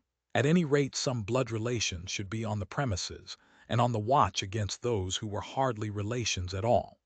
Such things had been known as forged wills and disputed wills, which seemed to have the golden hazy advantage of somehow enabling non-legatees to live out of them. Again, those who were no blood relations might be caught making away with things, and poor Peter lying there, helpless. Somebody should be on the watch, but in this conclusion they were at one with Solomon and Jane. Also, some nephews, nieces, and cousins, arguing with still greater subtlety as to what might be done by a man able to will away his property, and give himself large treats of oddity, felt in a handsome sort of way that there was a family interest to be attended to, and thought of Stone Court as a place which it would be nothing but right for them to visit. Sister Martha, otherwise Mrs. Cranch, living with some wheeziness in the chalky flats, could not undertake the journey, but her son, as being poor Peter's own nephew, could represent her advantageously, and watch lest his Uncle Jonah should make an unfair use of the improbable things which seemed likely to happen. In fact, there was a general sense running in the Featherstone blood that everybody must watch everybody else, and that it would be well for everybody else to reflect that the Almighty was watching him. Thus Stone Court continually saw one or other blood relation alighting or departing, and Mary Garth had the unpleasant task of carrying their messages to Mr. Featherstone, who would see none of them, and sent her down with the still more unpleasant task of telling them so. As manager of the household, she felt bound to ask them in good provincial fashion to stay and eat, but she chose to consult Mrs. Vincey on the point of extra downstairs consumption now that Mr. Featherstone was laid up. "Oh, my dear, you must do things handsomely where there's last illness and a property. God knows, I don't grudge them every ham in the house, only save the best for the funeral. Have some stuffed veal always and a fine cheese in cut. You must expect to keep open house in these last illnesses," said liberal Mrs. Vincey, once more of cheerful note and bright plumage. But some of the visitors alighted and did not depart after the handsome treating to veal and ham. Brother Jonah, for example. There are such unpleasant people in most families. Perhaps even in the highest aristocracy there are Brobdingnag specimens, gigantically in debt and bloated at greater expense.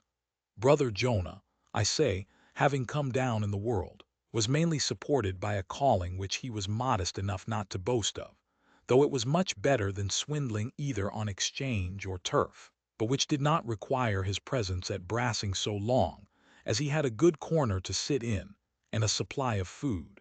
He chose the kitchen corner, partly because he liked it best, and partly because he did not want to sit with Solomon, concerning whom he had a strong brotherly opinion.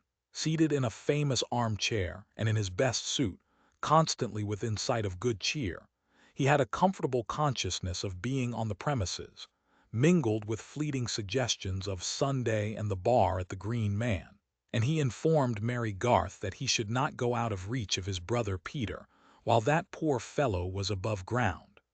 The troublesome ones in a family are usually either the wits or the idiots. Jonah was the wit among the Featherstones, and joked with the maidservants when they came about the hearth, but seemed to consider Miss Garth a suspicious character, and followed her with cold eyes. Mary would have borne this one pair of eyes with comparative ease, but unfortunately there was young Cranch, who, having come all the way from the chalky flats to represent his mother and watch his Uncle Jonah, also felt it his duty to stay and to sit chiefly in the kitchen to give his uncle company. Young Cranch was not exactly the balancing point between the wit and the idiot, verging slightly towards the latter type, and squinting so as to leave everything in doubt about his sentiments, except that they were not of a forcible character. When Mary Garth entered the kitchen and Mr. Jonah Featherstone began to follow her with his cold detective eyes, young Cranch, turning his head in the same direction, seemed to insist on it that she should remark how he was squinting, as if he did it with design, like the gypsies when Borrow read the New Testament to them. This was rather too much for poor Mary. Sometimes it made her bilious, sometimes it upset her gravity. One day that she had an opportunity, she could not resist describing the kitchen scene to Fred, who would not be hindered from immediately going to see it, affecting simply to pass through. But no sooner did he face the four eyes than he had to rush through the nearest door, which happened to lead to the dairy, and there, under the high roof, and among the pans, he gave way to laughter which made a hollow resonance perfectly audible in the kitchen. He fled by another doorway, but Mr. Jonah, who had not before seen Fred's white complexion, long legs, and pinched delicacy of face, prepared many sarcasms in which these points of appearance were wittily combined with the lowest moral attributes. "Why, Tom, you don't wear such gentlemanly trousers. "You haven't got half such fine long legs," said Jonah to his nephew, winking at the same time, to imply that there was something more in these statements than their undeniableness. Tom looked at his legs, but left it uncertain whether he preferred his moral advantages to a more vicious length of limb and reprehensible gentility of trouser. In the large wainscoted parlor, too, there were constantly pairs of eyes on the watch, and own relatives eager to be sitters-up. Many came, lunched, and departed, but Brother Solomon and the lady who had been Jane Featherstone for 25 years, before she was Mrs. Wall, found it good to be there every day for hours, without other calculable occupation than that of observing the cunning Mary Garth, who was so deep that she could be found out in nothing, and giving occasional dry, wrinkly indications of crying, as if capable of torrents in a wetter season, at the thought that they were not allowed to go into Mr. Featherstone's room, for the old man's dislike of his own family seemed to get stronger as he got less able to amuse himself by saying biting things to them. Too languid to sting, he had the more venom refluent in his blood. Not fully believing the message sent through Mary Garth, they had presented themselves together within the door of the bedroom, both in black, Mrs. Wall having a white handkerchief partially unfolded in her hand, and both with faces in a sort of half-mourning purple, while Mrs. Vincey, with her pink cheeks and pink ribbons flying, was actually administering a cordial to their own brother, and the light-complexioned Fred, his short hair curling as might be expected in a gambler's, was lolling at his ease in a large chair. Old Featherstone no sooner caught sight of these funereal figures appearing in spite of his orders than rage came to strengthen him more successfully than the cordial. He was propped up on a bed rest, and always had his gold-headed stick lying by him. He seized it now and swept it backwards and forwards in as large an area as he could, apparently to ban these ugly specters, crying in a hoarse sort of screech, "Back, back, Mrs. Wall! Back, Solomon!" "Oh, brother!" "Peter," Mrs. Wall began, but Solomon put his hand before her repressingly. He was a large-cheeked man, nearly 70, with small furtive eyes, and was not only of much blander temper but thought himself much deeper than his brother Peter, indeed not likely to be deceived in any of his fellow-men, inasmuch as they could not well be more greedy and deceitful than he suspected them of being. Even the invisible powers, he thought, were likely to be soothed by a bland parenthesis here and there, coming from a man of property, who might have been as impious as others. "Brother Peter," he said, in a wheedling yet gravely official tone, "it's nothing but right I should speak to you about the 3 Crofts and the manganese. The Almighty knows what I've got on my mind." "Then he knows more than I want to know," said Peter, laying down his stick with a show of truce which had a threat in it too, for he reversed the stick so as to make the gold handle a club in case of closer fighting, and looked hard at Solomon's bald head. "There's things you might repent of, brother, for want of speaking to me," said Solomon, not advancing, however. "I could sit up with you tonight and Jane with me, willingly, and you might take your own time to speak, or let me speak." "Yes, I shall take my own time. You needn't offer me yours," said Peter. "But you can't take your own time to die in, brother," began Mrs. Wall, with her usual woolly tone. "And when you lie speechless, you may be tired of having strangers about you, and you may think of me and my children." But here her voice broke under the touching thought which she was attributing to her speechless brother, the mention of ourselves being naturally affecting. "No, I shan't," said old Featherstone contradictiously. "I shan't think of any of you. I've made my will, I tell you, I've made my will." Here he turned his head towards Mrs. Vincey and swallowed some more of his cordial. "Some people would be ashamed to fill up a place belonging by rights to others," said Mrs. Wall, turning her narrow eyes in the same direction. "Oh, sister," said Solomon with ironical softness, "you and me are not fine and handsome and clever enough. We must be humble and let smart people push themselves before us." Fred's spirit could not bear this. Rising and looking at Mr. Featherstone, he said, "Shall my mother and I leave the room, sir, that you may be alone with your friends?" "Sit down, I tell you," said old Featherstone snappishly. "Stop where you are. Goodbye, Solomon," he added, trying to wield his stick again, but failing now that he had reversed the handle. "Goodbye, Mrs. Wall, don't you come again." "I shall be downstairs, brother, whether or no," said Solomon. "I shall do my duty, and it remains to be seen what the Almighty will allow." "Yes, in property going out of families," said Mrs. Wall, in continuation, "and where there's steady young men to carry on. But I pity them who are not such, and I pity their mothers. Goodbye, brother Peter. Remember, I'm the eldest after you, brother, and prospered from the first, just as you did, and have got land already by the name of Featherstone," said Solomon, relying much on that reflection, as one which might be suggested in the watches of the night. "But I bid you good-bye for the present." Their exit was hastened by their seeing old Mr. Featherstone pull his wig on each side and shut his eyes with his mouth-widening grimace, as if he were determined to be deaf and blind. None the less they came to Stone Court daily, and sat below at the post of duty, sometimes carrying on a slow dialogue in an undertone in which the observation and response were so far apart that anyone hearing them might have imagined himself listening to speaking automata, in some doubt whether the ingenious mechanism would really work, or wind itself up for a long time in order to stick and be silent. Solomon and Jane would have been sorry to be quick. What that led to might be seen on the other side of the wall in the person of brother Jonah. But their watch in the wainscoted parlor was sometimes varied by the presence of other guests from far or near. Now that Peter Featherstone was upstairs, his property could be discussed with all that local enlightenment to be found on the spot.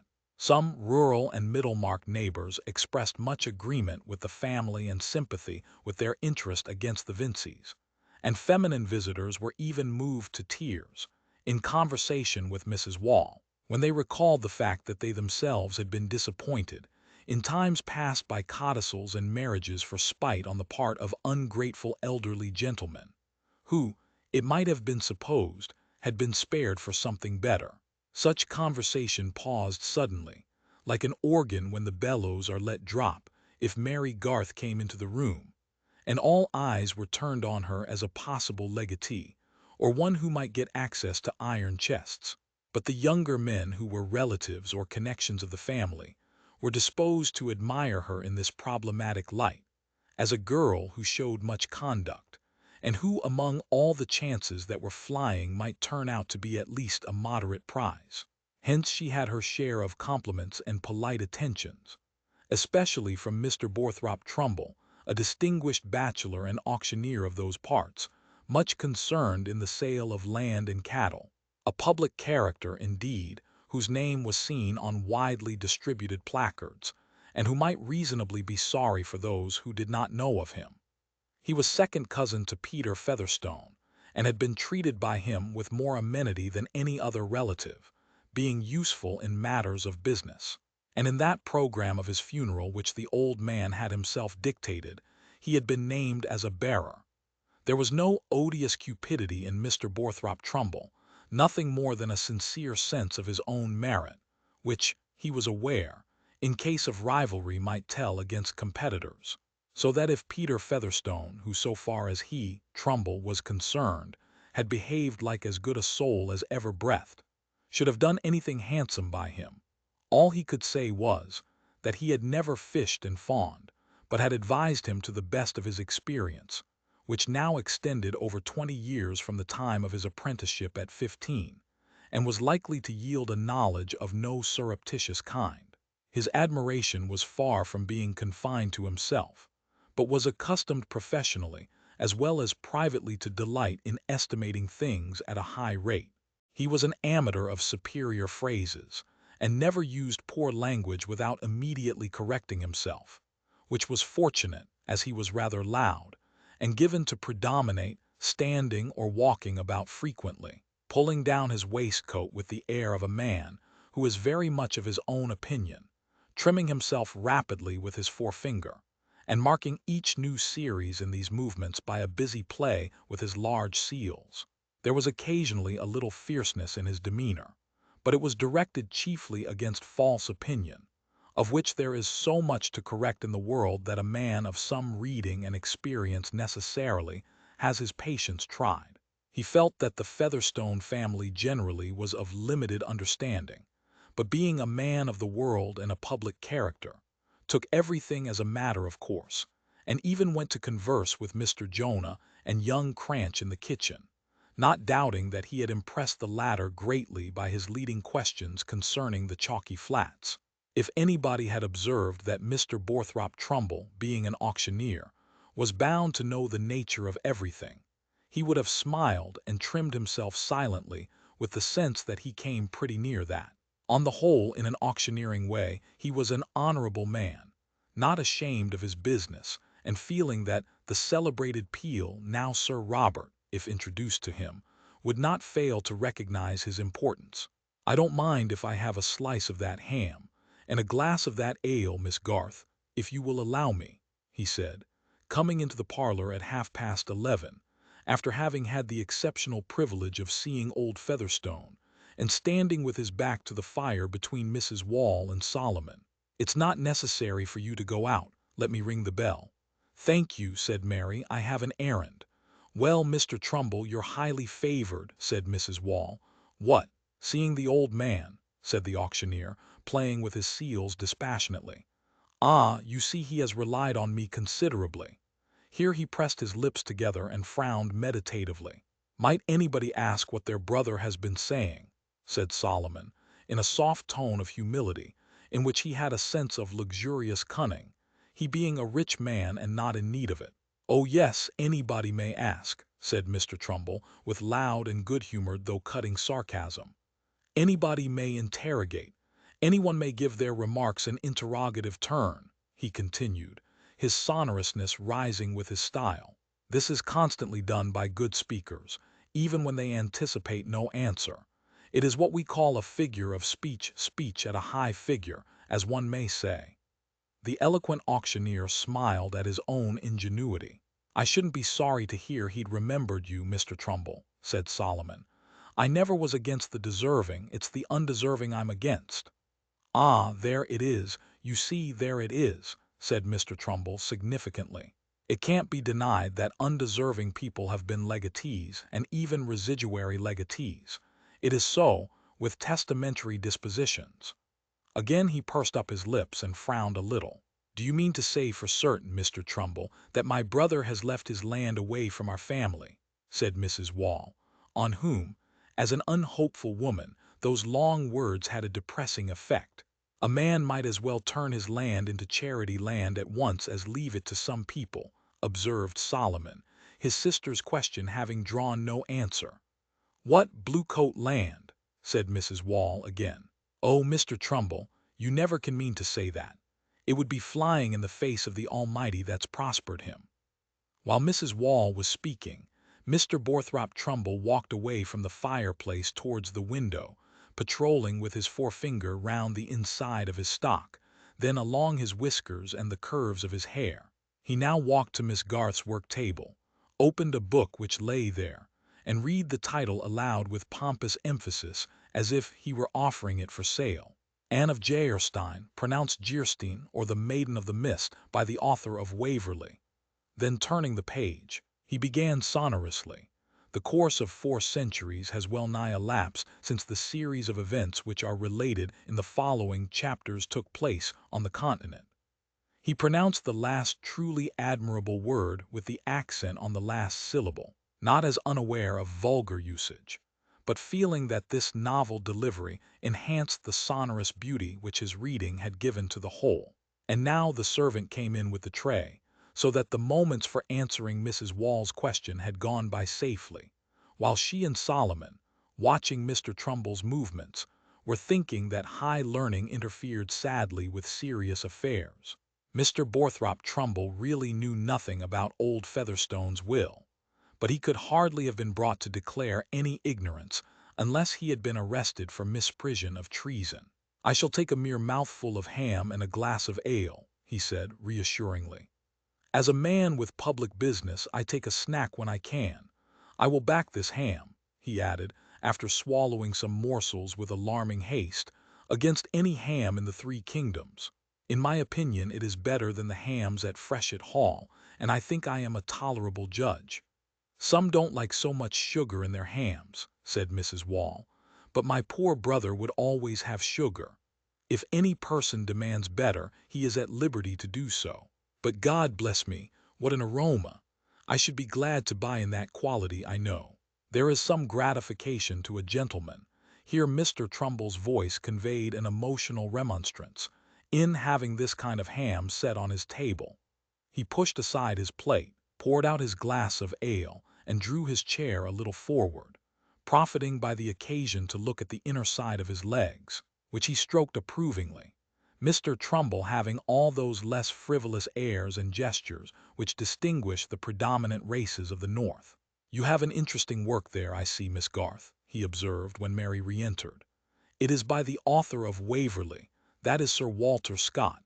I have bought one of his works myself, a very nice thing, a very superior publication, entitled Ivanhoe. You will not get any writer to beat him in a hurry, I think. He will not, in my opinion, be speedily surpassed. I have just been reading a portion at the commencement of Anne of Jeersteen.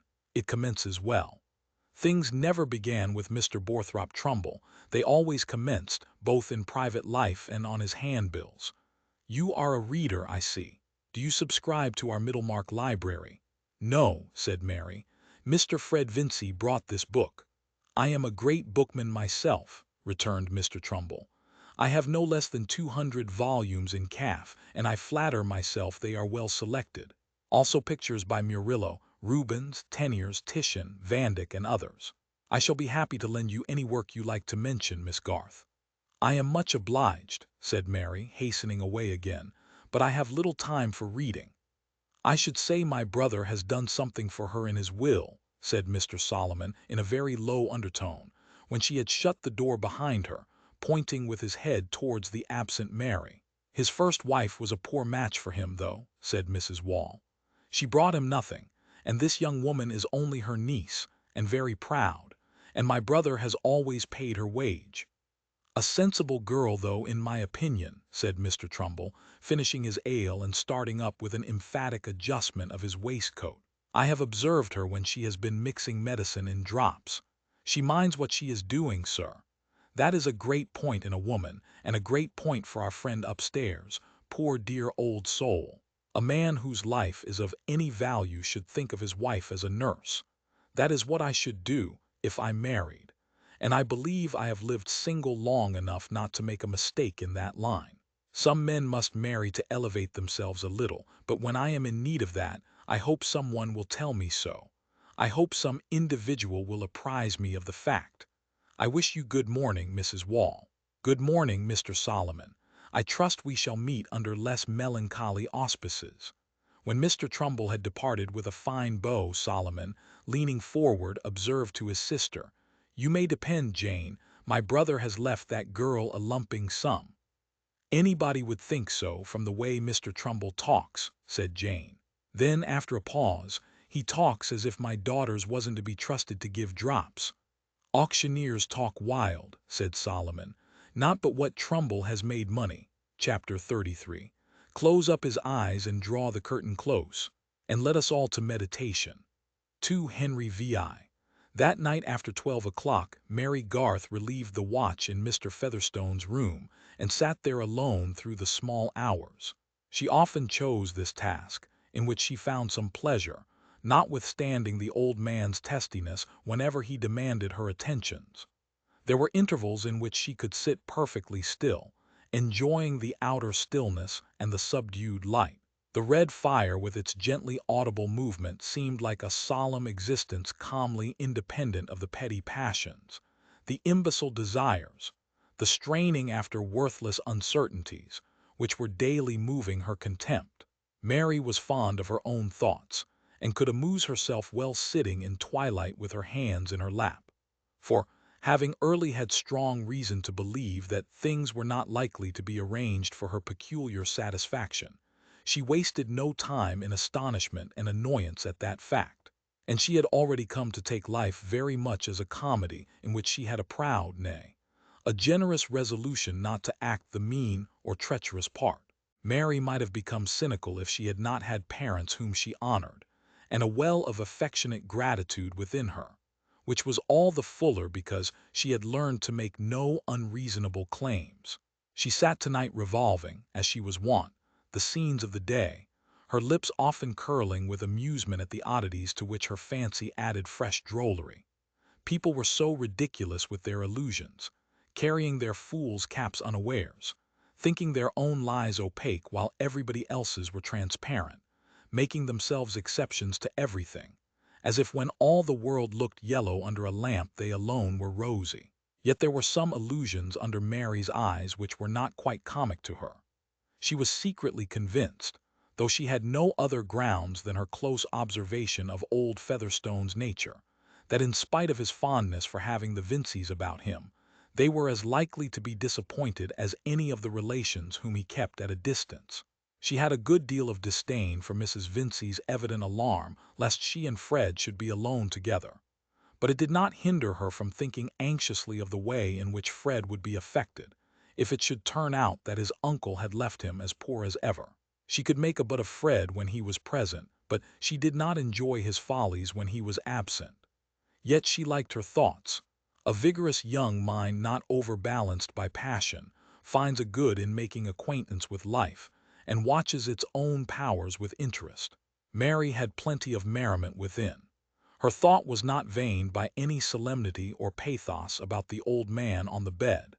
Such sentiments are easier to affect than to feel about an aged creature whose life is not visibly anything but a remnant of vices. She had always seen the most disagreeable side of Mr. Featherstone. He was not proud of her, and she was only useful to him. To be anxious about a soul that is always snapping at you must be left to the saints of the earth. And Mary was not one of them. She had never returned him a harsh word and had waited on him faithfully. That was her utmost. Old Featherstone himself was not in the least anxious about his soul, and had declined to see Mr. Tucker on the subject. Tonight he had not snapped, and for the first hour or two he lay remarkably still, until at last Mary heard him rattling his bunch of keys against the tin box which he always kept in the bed beside him. About 3 o'clock he said with remarkable distinctness, "Missy, come here." Mary obeyed, and found that he had already drawn the tin box from under the clothes, though he usually asked to have this done for him, and he had selected the key. He now unlocked the box and, drawing from it another key, looked straight at her with eyes that seemed to have recovered all their sharpness and said, "How many of 'em are in the house?" "You mean of your own relations, sir," said Mary, well used to the old man's way of speech. He nodded slightly, and she went on, "Mr. Jonah Featherstone and young Cranch are sleeping here." "Oh, aye, they stick, do they? And the rest, they come every day, I'll warrant Solomon and Jane and all the young uns. They come peeping and counting and casting up. Not all of them every day. Mr. Solomon and Mrs. Wall are here every day, and the others come often."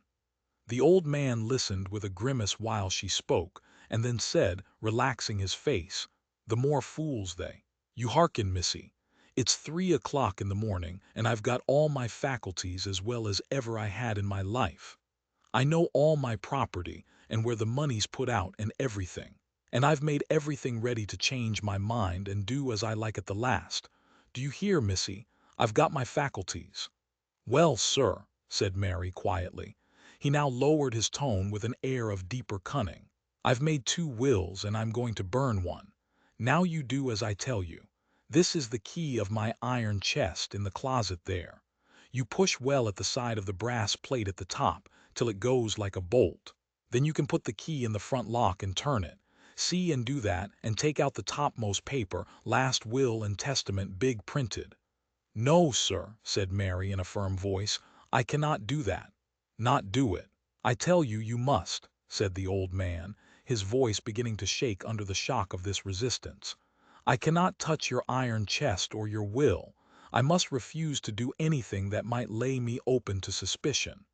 I tell you, I'm in my right mind. Shan't I do as I like at the last? I made 2 wills on purpose. Take the key, I say." "No, sir, I will not," said Mary more resolutely still. Her repulsion was getting stronger. "I tell you there's no time to lose." "I cannot help that, sir. I will not let the close of your life soil the beginning of mine. I will not touch your iron chest or your will." She moved to a little distance from the bedside. The old man paused with a blank stare for a little while, holding the one key erect on the ring. Then, with an agitated jerk, he began to work with his bony left hand at emptying the tin box before him. "Missy," he began to say hurriedly, "look here. Take the money, the notes and gold, look here, take it. You shall have it all, do as I tell you." He made an effort to stretch out the key towards her as far as possible, and Mary again retreated. "I will not touch your key or your money, sir. Pray don't ask me to do it again. If you do, I must go and call your brother." He let his hand fall, and for the first time in her life Mary saw old Peter Featherstone begin to cry childishly.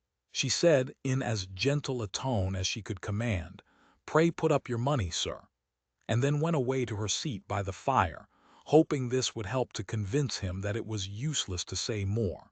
Presently he rallied and said eagerly, "Look here, then. Call the young chap. Call Fred Vincy." Mary's heart began to beat more quickly. Various ideas rushed through her mind as to what the burning of a second will might imply. She had to make a difficult decision in a hurry. "I will call him if you will let me call Mr. Jonah and others with him. Nobody else, I say. The young chap. I shall do as I like." "Wait till broad daylight, sir, when everyone is stirring. Or let me call Simmons now to go and fetch the lawyer. He can be here in less than 2 hours. Lawyer? What do I want with the lawyer? Nobody shall know, I say nobody shall know. I shall do as I like." "Let me call someone else, sir," said Mary persuasively.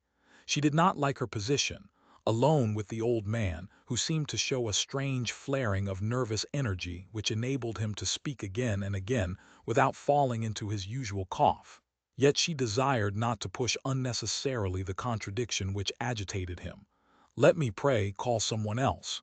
"You let me alone, I say. Look here, missy, take the money. You'll never have the chance again. It's pretty nigh 200, there's more in the box, and nobody knows how much there was. Take it and do as I tell you."